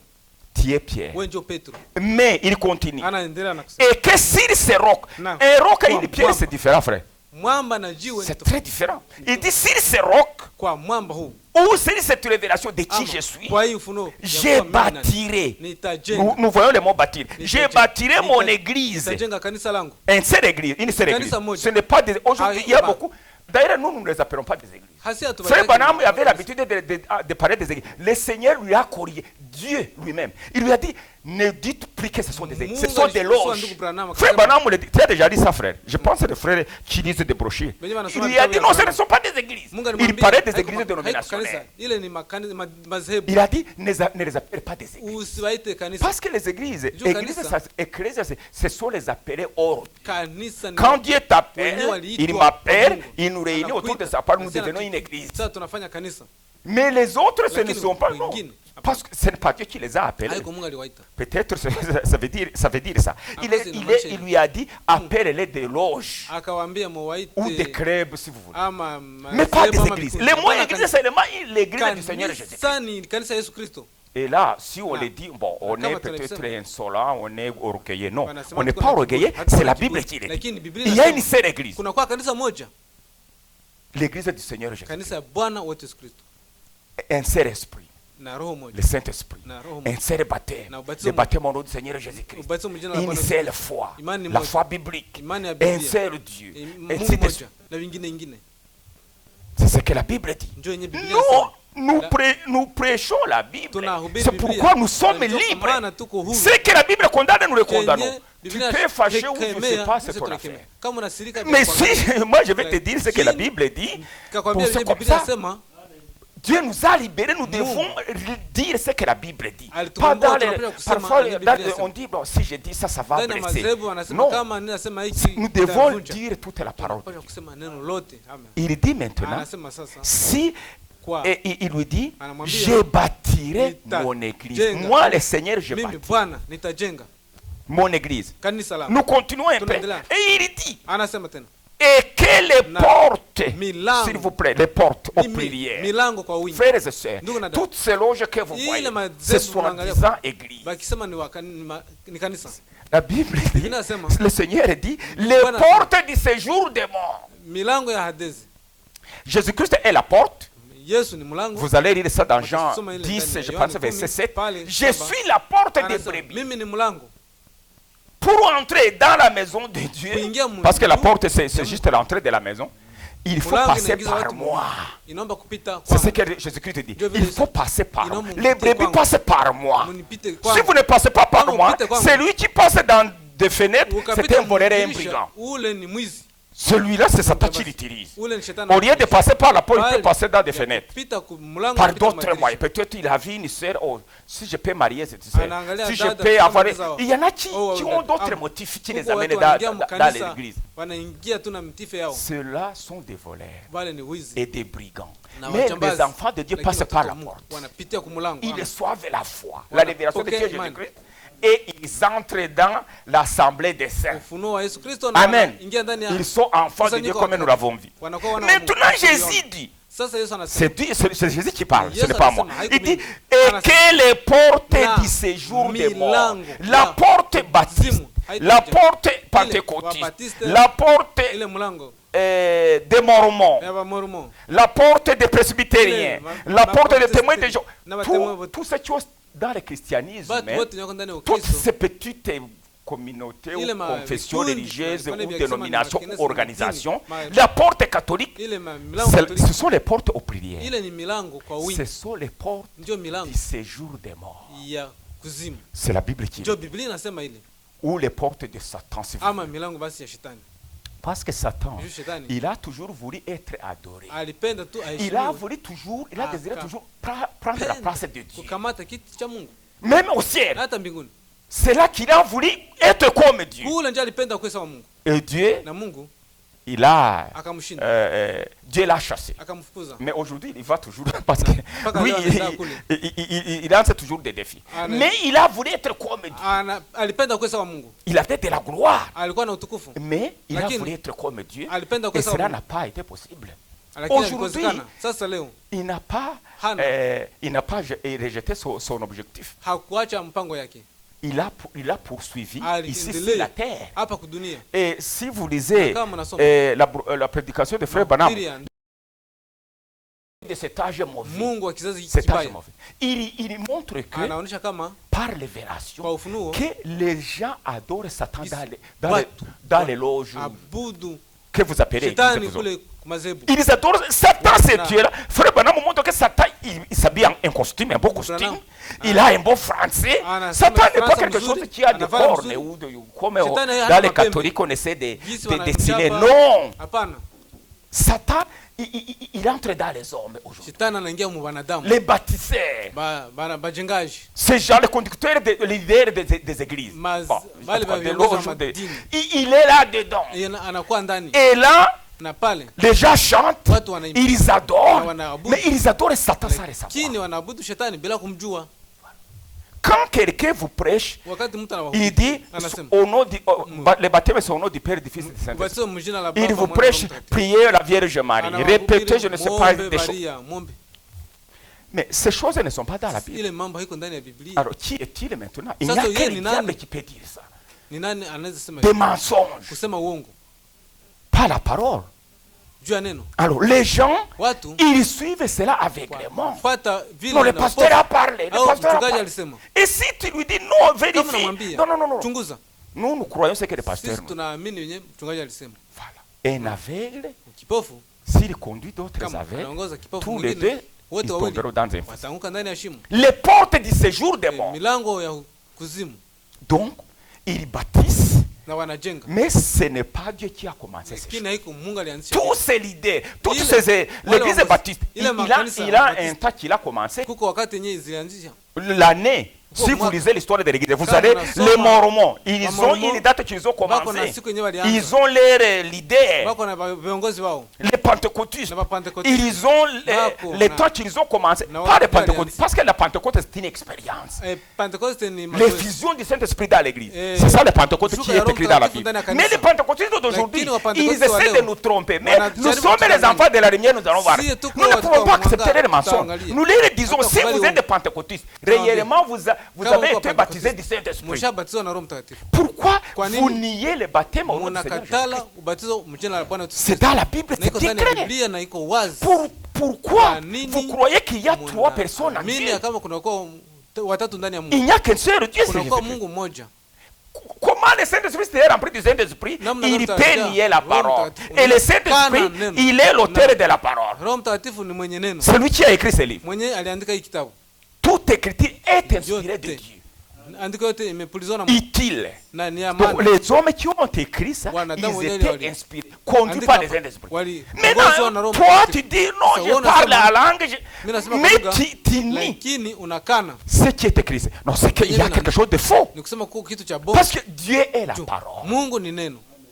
Le Saint-Esprit et la parole sont un. Roho Mtakatifu Jésus-Christ na neno disait, ni moja. moi et mon Père, nous Juu, sommes Yesu alikuwa anasema, un. mimi na Baba tuko Et moja. c'était trop dur pour Na comprendre ça. ilikuwa Mais c'est ça la ngumu kuelewa, vérité. lakini ndio kweli. Un jour, un témoin de Jéhovah est venu Siku chez moja, moi et il shahidi wa pensait Yehova ma akakuja foi. kwangu. Frère, quand j'ai pris cette écriture, Wakati nikamata ile andiko. parce qu'il disait que Jésus Jua anasema kama et les Yesu pères sont des personnes. na Il y a, Baba ni Jésus wawili. est un petit Dieu, Yesu son ni Père est un grand Dieu.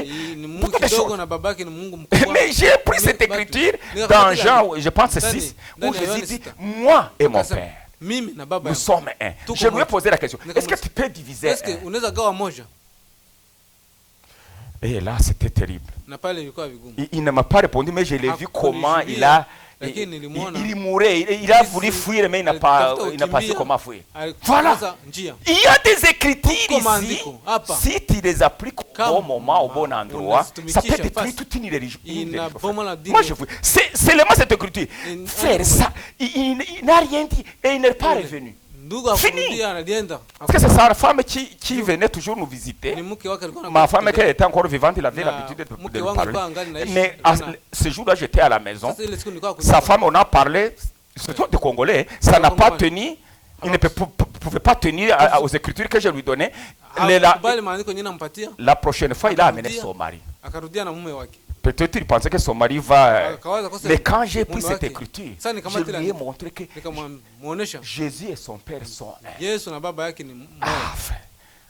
Alors, c'est ça, bien-aimé. Donc, Sasa. ils bâtissent, Wanajenga. mais pas sur les fondements. Lakini haiko Donc, kumsingi. par les pieds, Paul. Hapana ku. Ce sont les hommes qui ont commencé ces Watu dénominations, wenyewe walianza ces ile organisations. na vile vikundi vile. Ce n'est pas Dieu. Haiko Mungu. Frère Franck dit, derrière chaque dénomination, il y a un démon. Et il a raison, nous venons de voir l'écriture. Ces portes Ile milango conduisent à ce jour de mort. inapeleka Parce watu qu'une kwenye église, c'est une maison. kifo. Si nous lisons dans 1 Timothée 3,15, Timotheo ya kwanza lisons tatu. cela. Peut-être vous allez me dire, où est-ce que tu prends cette écriture? Pourquoi tu dis cela? Allons dans 1 Timothée. Timotheo ya kwanza Et nous allons voir comment tutaangalia kama une maison, c'est l'église. nyumba ni kanisa. 1 Timothée 3,15. Timotheo ya kwanza 3:15. L'apôtre Paul écrit à Timothée, il dit, mais si je tarde, Lakini kama nikikawia. 1 Timothée chapitre Timotheo ya 3 kwanza verset 15. 15. Mais si je tarde, Lakini kama nikikawia. tu sauras comment il faut se conduire dans la maison de Dieu, Ujue namna gani utajikamata ndani ya qui est l'église, iliyo kanisa. qui est l'église du Dieu vivant, Iliyo kanisa ya Mungu. et la colonne et l'appui de la vérité. Nguzo na msingi wa kweli. Donc, Kusema si on parle de la porte, Jésus est la porte. kama Il y a tunasema aussi jambo la langu, maison. jambo langu. La Kuna maison, kwa c'est nyumba. l'église de Dieu vivant. Nyumba ni kanisa Et la Mungu aliye. à côté de la Na porte, qui est pembeni ya Jésus-Christ, mlango, ambaye ni Yesu il y a des portes au kunakuwa pluriel. milango kwa wingi. Et vous les voyez Na aujourd'hui. mnajua leo La mnaiona porte catholique romaine, la porte, mlango la porte, la porte. mlango. Satan a ses portes aussi Shetani na iko na pour milango séduire. ya kudanganya. Oh, ici aussi, nous adorons Dieu aussi. Hapa Nous tunaabudu croyons Mungu, Dieu aussi. tunaamini Mais Mungu. quel Dieu? Sasa Mungu gani? C'est un autre Dieu, pas le Dieu de la Mungu. Bible. Hapana Mungu. Pas le Dieu d'Abraham. Hapana Mungu wa Abrahamu. Non. Hapana. Un Dieu en 3 personnes. Où est-ce que tu as déjà vu? C'était monstre. Watatu. Non. Dieu n'est pas en 3 personnes. Mungu haiko ndani ya watatu. Dieu s'est révélé comme Père. Il Mungu est au-dessus alijifunua. de tout. Ndani kama Père baba. au-dessus de... Ce sont des Baba. fonctions. D'ailleurs, c'est un titre. Il Père, est- ce n'est pas même un nom. C'est le Baba, titre. haiko Dieu jina. s'est révélé comme Père au-dessus de Alifunua. tout. Ndani ya baba. Jua Amen. yote. Même les animaux, toutes les créatures peuvent dire notre Père. Parce Na que c'est lui qui nyama a créé zote zinaweza sema baba yetu. Yeye ndiye aliziumba. Mais Lakini- dans l'église, il est notre Père parce que il nous a engendrés. Ni baba yetu jua alituzala. Maintenant, le même Dieu Ça, est le- venu dans la chair. Alikuwa ndani ya mwili. Emmanuel, Dieu avec nous. Emmanuel, Mungu pamoja Le nasi. même Dieu Mule est venu. Mungu moja. La Bible dit Emmanuel, Dieu Bila avec nous. tambia. Mungu pamoja nasi. C'est Jésus-Christ. Ni Yesu Kristo. Le même Dieu, Ule Mungu. Jésus dit Yesu anasema aux disciples, kwa je mitume, suis venu du Père et je retourne au Père. toka kwa baba na Il mimi a narudia dit, kwa mais baba. je reviendrai. Maana yake tena nitarudia tena. Amen. Je serai avec celui qui parle. Nitakuwa. Après, quand il est allé au ciel, il a dit, Kama je reviendrai encore. Nitarudia tena. Et je serai avec Na vous, nitakuwa pamoja na nyinyi même en vous, na ndani jusqu'à la yenu, fin du monde. mpaka mwisho wa dunia. Les gens du monde ne me verront pas. Watu wa Mais dunia vous, vous hawataniona, me verrez. lakini nyinyi mtaniona. C'est le même Jésus. Ni ule ule Aujourd'hui, Yesu. il est ici. Leo yuko hapa. Je dis, il nous conduit jusqu'à Na la fin. kuongoza mpaka mwisho. Le même Dieu, ce n'est Ule pas ule. la Haiko. troisième personne. Haiko watatu Non, hapana. c'est le même Ni Dieu. ule Mungu moja. Amen. Amen. Voilà. C'est ça la Bible, c'est ça la vérité. Ile ndio Biblia ndio kweli. Mais ces portes Lakini de ce ile jour de milango ya mort, kuzimu ceux qui entrent par là, wenyewe wanapitia ils s'en pale vont au séjour de mort, wanaelekea kuzimu sans le savoir. bila kujua. Ce n'est pas Dieu qui a commencé Haiko Mungu mwenyewe alianzisha ces clubs ou je ile sais pas. vikundi, Ce sont les hommes. lakini ni Et wanadamu. si un homme commence quelque Na chose, kama mwanadamu anaanzisha cette kitu, chose va disparaître. kile kitu kitapotea. Dieu ne peut pas confirmer ces choses. Mungu hawezi Dieu kuhakikisha. confirme ce qui est à nous. Mungu Ce qui anahakikisha vient ndani de yako. lui. Vile vinatoka kwake. Amen. Amen. Et si réellement nous Ah, prêchons kama ici la kweli. parole de Dieu, Tuna- et c'est ce que je hubiri neno crois, la Mungu. Dieu va confirmer, il confirme et il Ata- confirmera encore. hakikisha na atakuhakikishia. Parce que c'est sa parole. Juu ni neno lake. Dieu est la parole. Mungu ni neno. Dieu est lié à sa Mungu parole. anashikamana na neno lake. Amen. Amen. Voilà. Donc Dieu est obligé de confirmer sa parole. Mungu Comme il a iko confirmé lazima kuhakikisha neno lake. les apôtres quand ils prêchaient, c'est ce que nous avons vu. Gise Dieu alihakikisha wa confirmait mitume. par des miracles. Mungu alihakikishia kupitia miujiza Dieu confirmait par des prodiges. na maajabu. Amen. Et Dieu a confirmé frère Branham parce que frère Branham prêchait la parole de Dieu. Alihakikishia ndugu Et Branham Dieu alikuwa ressuscitait même anahubiri des neno. morts. Il a fait Na beaucoup de akafufua. choses. C'est Dieu qui confirmait. Alifanya vitu vingi. Cet homme, il ne dit pas ses propres pensées, c'est moi, je Mungu suis avec lui. alihakikisha kama C'est ule là mtu aseme est vyake connu du lakini monde vya- entier. na ile ilijulikana dunia yote Mais mzima. il y a toujours des Judas qui Lakini kuna kwa tu Yuda ndani ne croient pas. mwenye hawezi kuamini. Et pourtant, Na c'était ilipokuwa des choses extraordinaires ilikuwa mambo que ya Dieu a hali fait avec cet homme. yenye Et Mungu aujourd'hui, alifanya Dieu pamoja na continue wale. aussi. Na leo Mungu Amen. anaendelea. Amen. Maintenant, frère Paul continue. Ndugu Paul anaendelea. Nous lisons, il continue, il parle maintenant de ce que, du jour. Anasema juu ya siku. Retournons là où nous étions. Turudia kwenye Et, tulikuwa. je vais vous montrer ce jour dans la Bible Nitaonyesha zile dont siku il ndani parle. kwenye anasema. Et c'est 1 Corinthiens 3. Wakorintho wa kwanza 3. Alors, il dit ici, Anasema hapa. or, si quelqu'un, Na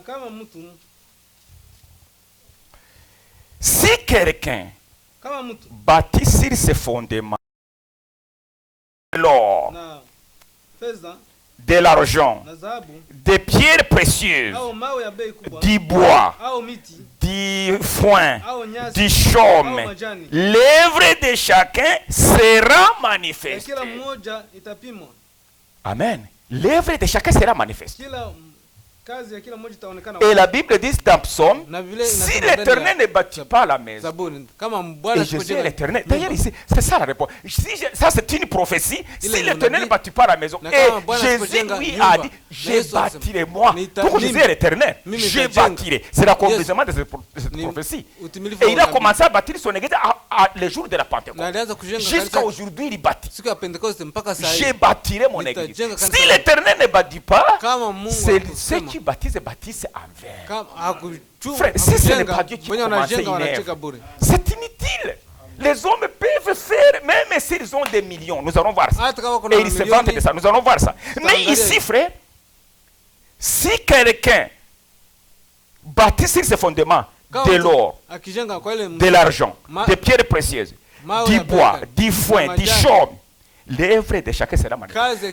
L'or, ça, ce sont des choses naturelles. L'or, c'est un élément naturel, n'est-ce pas? Dieu a créé ça, il l'a mis dans la terre. Ici, dans ce contexte, l'or, il parle de l'or, ça c'est le symbole de la richesse. L'argent, c'est toujours la richesse. L'argent. Ce sont des choses naturelles. Mais les gens s'inventent. Ils pensent que parce qu'ils ont ça, oh, ils sont avec Dieu. Ils ont été bénis de Dieu. Non.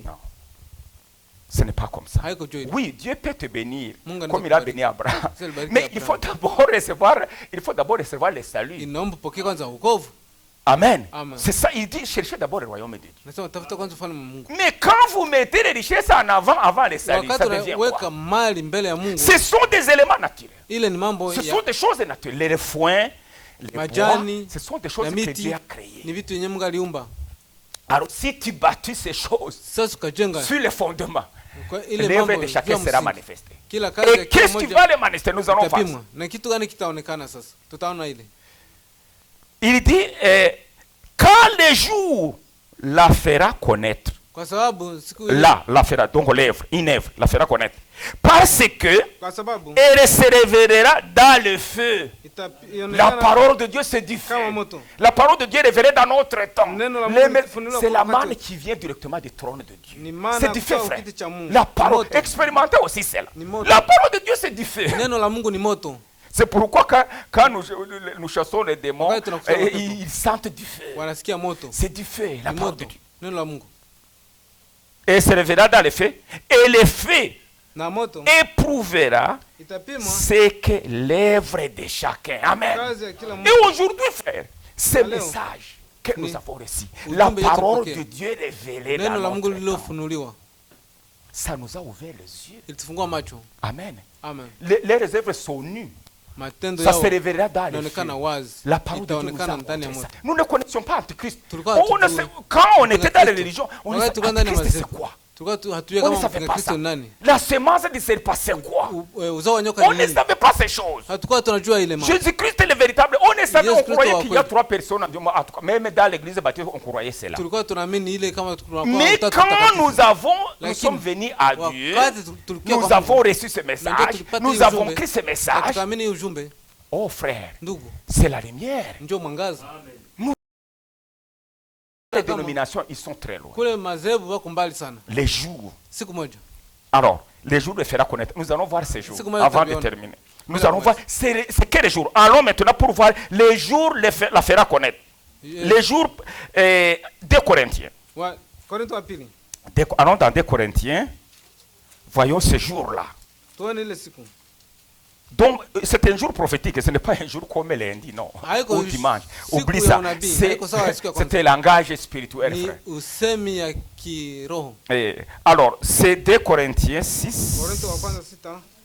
2 Corinthiens 6. 2 Corinthiens 6, au verset 1 à 2.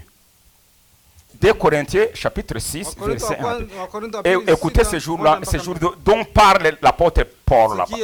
Il dit, puisque nous travaillons avec Dieu, nous vous exhortons à ne pas recevoir la grâce de Dieu en vain. Car il dit, au temps favorable, ça c'est Dieu, Dieu dit, car il dit, au temps favorable, j'étais exaucé. Au temps favorable, au jour du salut, j'étais secouru.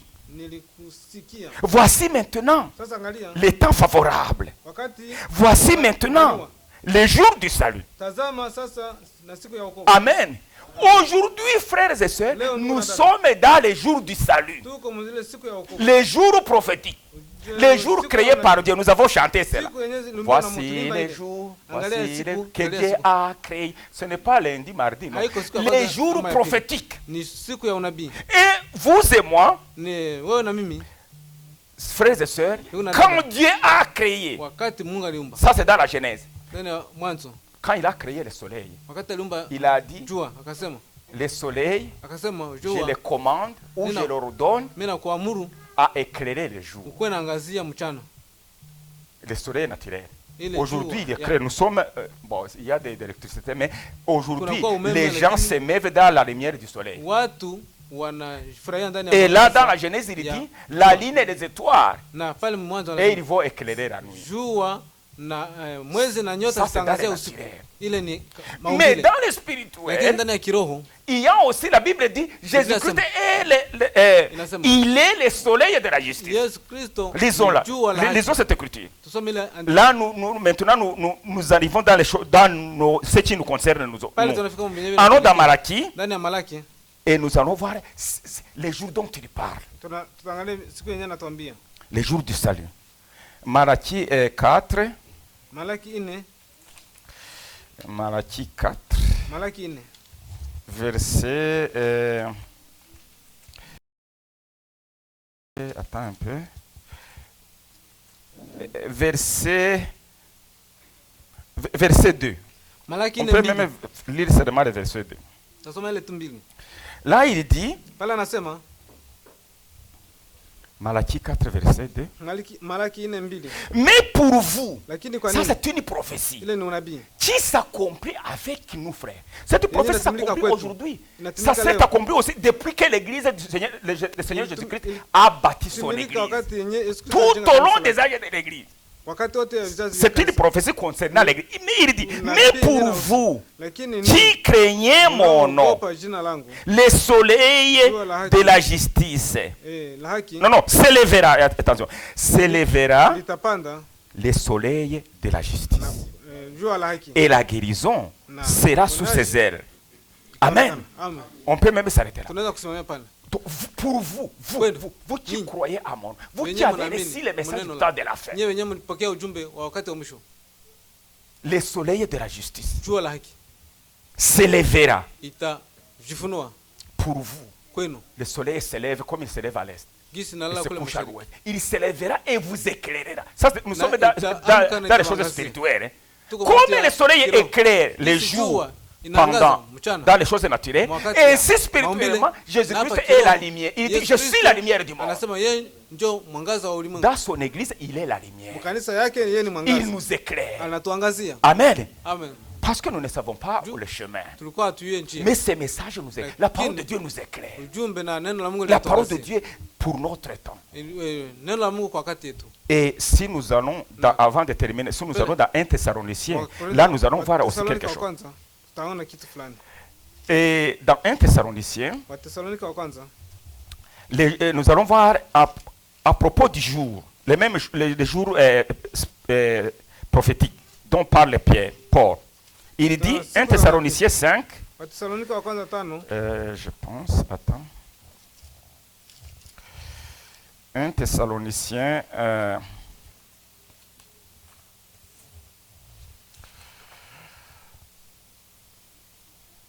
dans 1 Thessaloniciens Watesalonika wa kwanza 5 5, 1 Thessaloniciens 5, attends, je vais...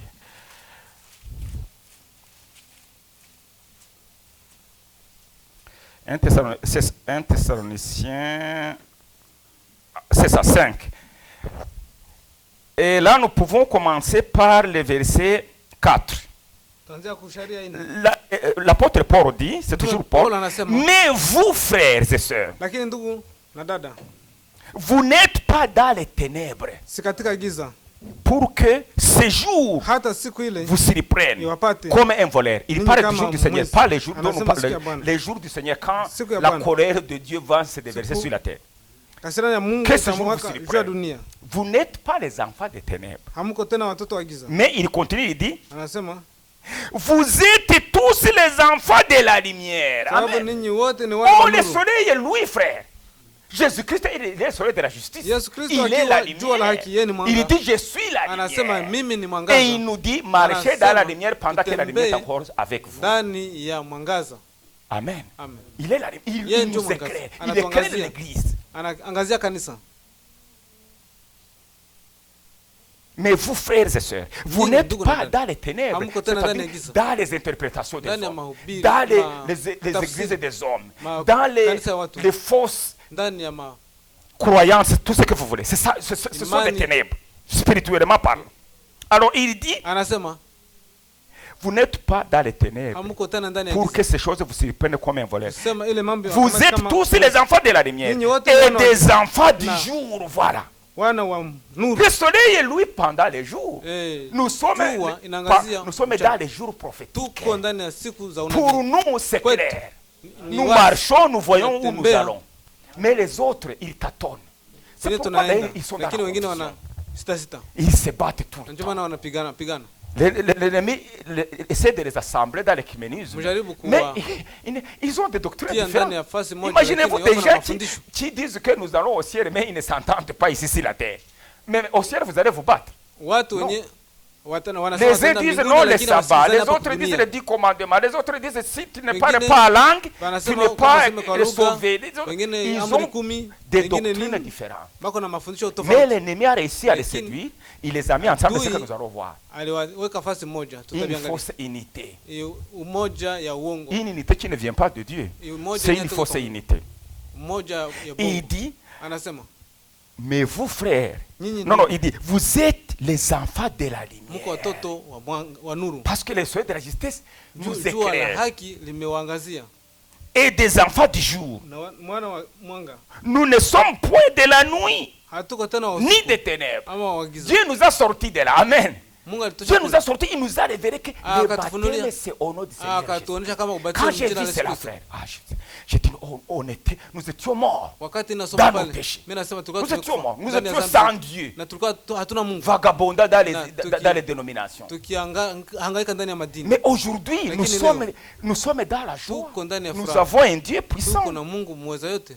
Il dit, Anasema, vous êtes les enfants de la lumière et des Tuko enfants tuko du mwangaza. jour. Nous ne sommes point de la nuit ni des ténèbres. Tuko Voilà. tena wagiza ama Mes wa nuru. frères et sœurs, dans ces soi-disant églises, Mais wakisema Pour kama eux, ni makanisa kwao, ils ont bâti avec de l'or, wao walijenga pamoja symbole de la zabibu, richesse, avec de l'argent, mali na symbole de la pesa. richesse, avec des pierres précieuses, mawe ya symbole de bei la kali. richesse. kulingana na utajiri Et wao. ils se vantent de Na cela. wana Ils tapa disent juu. qu'il y en a qui disent, parce que nous sommes nombreux, nous avons des millions Huko watu et des wanasema, millions. tuko Nous wengi, sommes tuko na dans mamilioni. le monde, peut-être Dunia. l'église catholique, ce sont des millions. Akosi L'église ndio Wakatoliki non, ndio milioni.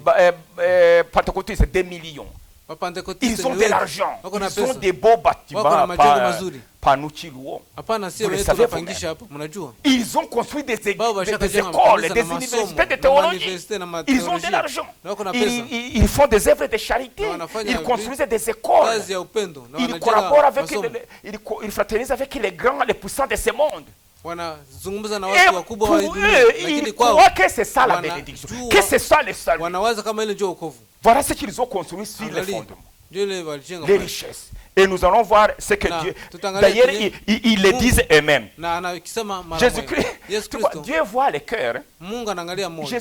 Dieu a vu ce qui est dans leur cœur aujourd'hui. Mungu anaangalia kilikuwa ndani ya moyo wao. Aujourd'hui, leo. le temps dans lequel nous vivons. Leo. Prenons Apocalypse 3. Écoutez ce qu'eux disent. Anasema. Parce qu'ils ont bâti dessus de l'or, de l'argent, Jenga, les wale. richesses. Ils se vantent de cela. Oh, nous sommes Pesa na riches, nous dhahabu na sommes ceci et miti. cela. Na Apocalypse 3, et puis je vais terminer. Ufunuo 3. Apocalypse 3, Ufunuo 3. verset, je pense 20. Hein. Makumi mbili. Attends, je vais voir. Et 17, non, 17, 17. Amen, 17. Alors, prenons le verset 17, que Dieu te bénisse. Verset 17. Écoutons comment Dieu, qui connaît le cœur, comment Dieu parle. Il dit, je connais tes œuvres. Ninajua matendo yako. Ça, c'est nous, l'Odyssée. Il parle de cette génération. Ni Laodikia anasema juu ya kizazi hiki. C'est nous, ça nous concerne, nous. Il dit, je connais tes œuvres. Ninajua matendo yako. Je sais que tu n'es ni froid ni bouillant. Ninajua wewe si baridi. Il parle de croyants de cette génération. Anasema juu ya waamini. L'église est dans l'ensemble, si vous voulez. Il dit maintenant, puisses-tu être froid ou bouillant? Lakini, Ainsi, kwa sababu hauko moto ama baridi, ainsi parce que tu es tiède huko hauna baridi ama moto, et que tu n'es ni froid ni bouillant, na hauna baridi ama moto, je te vomirai de ma bouche. Nitakutapika kutoa kinywa changu. Vomir de ma bouche, bon, on va, ça une explication dans la Bible, mais je ne vais pas, je vais terminer. Parce que tu dis, voilà, voilà frères et sœurs. Ce qu'on dit, ce n'est pas des inventions. Parce que tu dis, oh, vous les baptistes, les ceci, les cela, vous dites, je suis riche. Je me suis enrichi. Et c'est vrai. Ils ont bâti leur et l'argent, c'est ce que nous venons de dire. Et je n'ai besoin de rien. Le Saint-Esprit, non, ça c'était pour les apôtres. Aujourd'hui, parler du Saint-Esprit, parler des miracles, c'est faux, c'est une séduction, c'est le diable. C'est comme ça qu'il disait des Branham. Frères et sœurs, et pourtant ils ont la Bible. Donc pour eux, Dieu c'est Dieu de l'histoire. C'est fini. Voilà. Ils sont froids comme, je ne sais pas, la glace. Alors, il dit, je me suis enrichi et je n'ai besoin de rien. Et parce que tu ne sais pas que tu es malheureux, misérable, pauvre, aveugle et nu. Frère, c'est terrible. Ça, c'est Jésus qui parle. C'est le Seigneur qui parle. Imaginez quelqu'un, il dit, je suis riche parce qu'ils ont de l'argent, ils ont des écoles, ils ont des universités, on les paye bien, ils ont tout ce qu'on peut s'attendre à avoir dans cette vie courte, ils ont ça. Et ils se vantent de ça. Mais, spirituellement, Jésus dit, vous êtes nus. Non, vous êtes d'abord malheureux. Comment ça? Un malheureux, vous savez. Misérable. La Bible les appelle pauvres, aveugles et nus. Mais quelqu'un qui est comme ça, il est pauvre, il est aveugle, il est malheureux, il est nu. Imaginez. Cette personne, ça fait pitié, c'est terrible. Tu es aveugle, tu ne vois pas, tu es nu en plus. Et tu ne le sais pas. Il parle de cette hygiène. Aujourd'hui, là où ces gens-là qui ont rejeté, nous allons voir la pierre angulaire, les fondements. Ils ont rejeté le Saint-Esprit, ils ont rejeté Jésus-Christ. Ils ne veulent pas. Ils ont fermé. Jésus-Christ essaie de frapper à la porte. Ils ne veulent pas ouvrir. Si tu vas chez eux, tu les prêches de baptême au nom du Seigneur Jésus-Christ, ils peuvent même te frapper. Ils ont dit non, ça, ce sont des séducteurs. Et pourtant, c'est biblique. C'est dans la Bible qu'ils utilisent. Et ils ont rejeté la pierre. On peut dire cette écriture et puis on finit. C'est que l'apôtre Pierre nous dit. Voilà, frère, de quoi il se vante. Mais l'apôtre Paul dit, attention, c'est-tu battu sur ce fondement? Parce que l'œuvre de chacun sera éprouvée par le fait, la parole. Aujourd'hui, les messages, frère, éprouvez-les. Éprouvez tous les esprits. Éprouvez pas la parole. Tu verras que les œuvres, ça va fondre. Le feu va les brûler. Imaginez quelqu'un, il vient chez toi, il te dit non, je vais prier pour toi, je vous salue Marie. Mais tu vas prendre la parole, tu vas les brûler. Ce sont des doctrines qui viennent de l'enfer. Ça ne peut pas tenir devant la parole. La parole c'est du feu, ça va les brûler. L'œuvre de chacun sera éprouvée par le feu. La parole, ça va les éprouver. Et si l'œuvre de chacun brûle, il perdra sa récompense. Amen. Et si l'œuvre de chacun brille et que lui il croit, il sera sauvé, mais comme si on les tirait du feu. Il y en a qui peuvent se repentir et croire. Alors il va perdre son œuvre. S'il était un grand prédicateur, un évangéliste qui voyage dans le monde entier, il y a des prêtres chez nous qui ont reçu le message. Il y en a. Alors s'il laisse ça, il réalise que il était dans l'erreur. Comme Nicodème. Il perdra son salaire, il perdra sa gloire, sa popularité, mais il sera sauvé. Comme si on l'enlevait dans les faits comme nous avons. Mais s'il s'obstine, lakini kama anakatala c'est fini. Il Inaisha. perdra sa récompense. atapatiza C'est-à-dire zawadi le yake salut. kusema Amen. wokovu. Le salut. Amen. Alors, frère, on va terminer, mais en lisant ce que les conseillers de Dieu. Tutamaliza tukisoma Apocalypse mashauri 3, on est Pro- toujours là. Apocalypse Tatu. 3. tatu C'est que Dieu les conseille kenye Mungu ana shauri pour ces gens-là qui Voilà. sont dans les ténèbres. wenye wako ndani ya giza. Il dit, Anasema chapitre 3, verset 18 à 19, 18 mpaka le 19. Seigneur leur dit, Anasema hivi, je te conseille Ninakupa- d'acheter ninakupa shauri ununue des mois zangu dhahabu de l'or éprouvé par le feu. iliyosafishwa kwa moto, Amen. Amen. Pas de l'or naturel, hapana dhahabu mais ya l'or éprouvé par kawaida. le feu. Iliyosafishwa Amen. kwa moto. C'est-à-dire la foi. Kusema La imani. foi en sa parole. Imani La, ndani la ya neno Bible, lake. la parole de Dieu, c'est du feu. Neno la Alors, Mungu ni si moto. tu as la foi Kama uko qui na vient de Dieu, imani yenye inatoka avec kwa cette Mungu, foi, ça, na ile tu imani, seras purifié. Amen. Utasafishwa. Toutes les saletés Uchafu yote vont tomber utatoka et tu vas recevoir na le salut. utapata wokovu. L'or éprouvé par le feu. Afin que Upate kuwa tu sois riche. upate kuwa tajiri. Amen. Si tu as le salut, Kama c'est uko ça na- la richesse, frère. uko Les uko autres na- choses du monde, Dieu peut Hii vous mambo ya les... Mais ulimwengu, c'est Mungu ça, anaweza- être, connaître Like, Dieu, kini recevoir kujua Jésus-Christ Pokea Yesu Kristo. dans ton cœur. C'est Ndani ça la ya moyo richesse. wako. Ile ndio Et utajiri. Na mavazi meupe ni matendo ya watakatifu. Upate kuvaa mavazi, upate uchi wako usionekane na uchi wako usionekane, na dawa ya macho ya kupaka macho yako, Roho Mtakatifu, upate kuona, upate kuona. Uko kipofu, unapata kupata upako juu ya kufungua macho yako upate kuona. Ni Roho Mtakatifu upate kuona. Mimi Yesu anasema wote nao wapenda mimi na wakemea na kuwaongoza. Amen.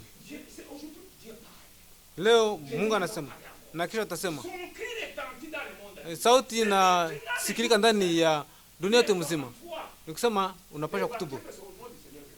Ubatizo ni ndani ya jina la Bwana Yesu Kristo, iko ndani ya Biblia.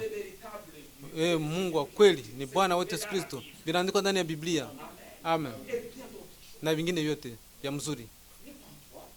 Tubu na uanze. Usikamate ile dhahabu ama pesa, haiko njoo ilikukomboa. Wokovu uko ndani ya nafsi. Wokovu uko ndani ya nafsi. Amen. Okay, merci. Tulichelewa. Doga lakini Un chrétien, croyez, croyez, ignorez.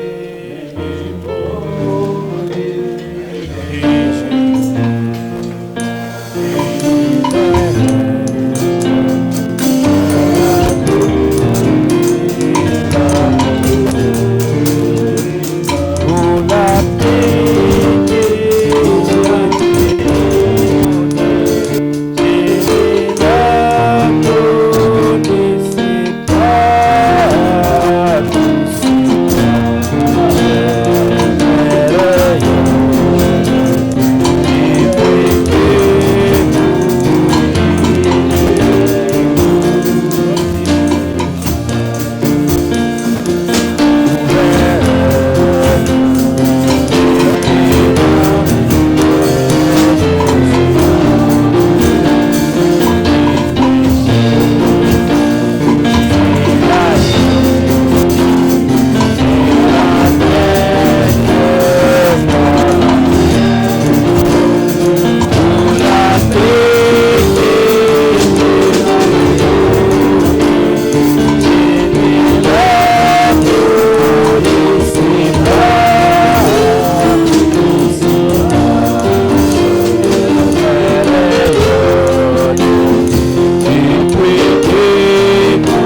vyetu. Le matériel, c'est pas le salut. Materiali haiko ujua wokovu, Le salut, c'est Jésus-Christ. lakini wokovu ni Yesu Kristo. Si vous n'avez pas encore pris l'engagement, Kama wewe akamata msimamo, donnez votre vie à Jésus-Christ patia Yesu Kristo maisha yako, pour la délivrance de votre âme. sema upate kukomboa nafsi yako. Dans la Bible, Ndani ya Biblia il y avait les jeunes hommes riches. kulikuwa kijana tajiri, Il était riche, alikuwa tajiri, mais il n'avait pas la vie éternelle. alikuwa hana uzima wa milele. Ne regardez pas à vos biens, Usiangalie mali yako, mais regardez à Jésus. lakini uangalie Yesu Kristo. Alors, après le service, Nyuma ya kusanyiko, ceux qui voudront donner leur vie à Jésus, wenyewe watapenda kupatia maisha yao Yesu se Kristo, faire baptiser dans l'eau kubatizo maji ya mimi au nom de Jésus-Christ, jina la Yesu Kristo. comme ça a été avec la première église. Kanisa ya kwanza ilianzia Parce que l'église, la première église, c'est l'église modèle. juu, kanisa ya kwanza ni kanisa ya mfano. Alors, prions ensemble Tuombe sasa, sio wote et que ceux qui vont au travail, wenyewe wanaenda kwa kazi, que le Seigneur puisse les accompagner, Mungu awasindikize, que la paix soit dans les cœurs de chaque frère et de chaque sœur. amani ikuwe na ndani ya moyo wa kila ndugu na dada. Prions ensemble. Tuombe sio wote. Nous te disons merci. Nous avons Nous croyons, Seigneur. Tu nous as envoyé les messages. Nous croyons, Seigneur. Tu nous châties parce que tu nous aimes. Pourquoi tu nous châties parce que tu nous aimes. Seigneur, tu nous aides, Seigneur, à marcher. Que tu nous aides, Seigneur, à marcher des mondes, de faire nous te prions, Seigneur, ta parole qui est la lumière. Nous te prions, Seigneur, et tu as fait des enfants de la lumière, qui est l'obscurité. Et tu as fait des enfants de la lumière, et nous te prions, l'obscurité. Ceux qui n'ont jamais écouté cette parole, comme Paul a dit, ceux qui n'ont jamais écouté cette parole, mais que toi, les maîtres des champs, mais que toi, les maîtres des champs, ceux qui vont au travail, ceux qui ont des activités bénies, ceux qui paient leurs dîmes, leurs offrandes, qui soutiennent cette œuvre, Seigneur. Toi, tu as dit, je les bénirai. Que cette écriture puisse être réalisée dans la vie de ces frères. Que cette écriture puisse être. Nous abandonnons ce ministère entre tes mains. Sois avec ce ministère entre tes mains. Sois avec notre pays. Sois avec chacun. Nous t'abandonnons la réunion qui aura lieu dimanche. Nous t'abandonnons la réunion qui aura lieu dimanche.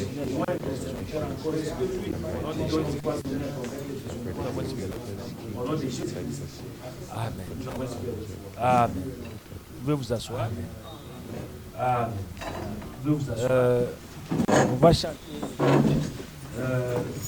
On va chanter. Mbele wimbo. Le premier cantique. Ile wimbo kama inaisha, Le deuxième, là, vous pouvez chanter. ile tukaanza wimbo wa pili tutaanza kuruka. Mais on ne va pas avoir l'école de dimanche. Hatutapata école de dimanche leo.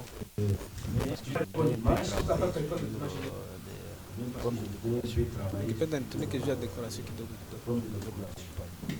Kama na kompani. Wenyewe kuja na sadaka zao. Pata kutayarisha ile. Kibweta sadaka kutayarisha. Samedi, Ile samedi nous sommes tuko hapa à 16h. saa 10 Nous sommes pour écouter la parole de Dieu. tusikie neno la Mungu. Dimanche, Dimanche nous sommes là pale à 10h. saa 4. Donc, pour les gens qui c'est la première fois, Wao wetu ni wa mara ya kwanza où ça fait longtemps qu'ils n'ont pas été. ama ni siku mingi hawakuwa kwa kanisa. C'est à notre horaire. Ile njoo oreri kuya kushirikiana. Le monde touche à sa fin. Dunia inafika kumwisho. Nous regardons les 6 ans de la vie. Tunaangalia alama za siku za Le mwisho. Seigneur a dit, Bwana alisema redressez votre tête. mwenyewe vichwa vyenu. Comme le Seigneur est à la porte, Jinsi Bwana iko kumlango. ce qui nous prépare Sisi kinatutayarisha pour aller dans le kwenda kunyakuo. c'est la parole de Dieu. Hii neno. Donc, Mwanzo mkio kanisa écoutez la parole. msikie neno la Mungu. Pour avoir la foi, Pate imani monter na kupanda et aller rencontrer na kukutana Jésus-Christ. na Yesu Kristo. On va chanter. Taimba. Deuxième cantique. Nyimbo wa pili tutatoka. Deuxième cantique.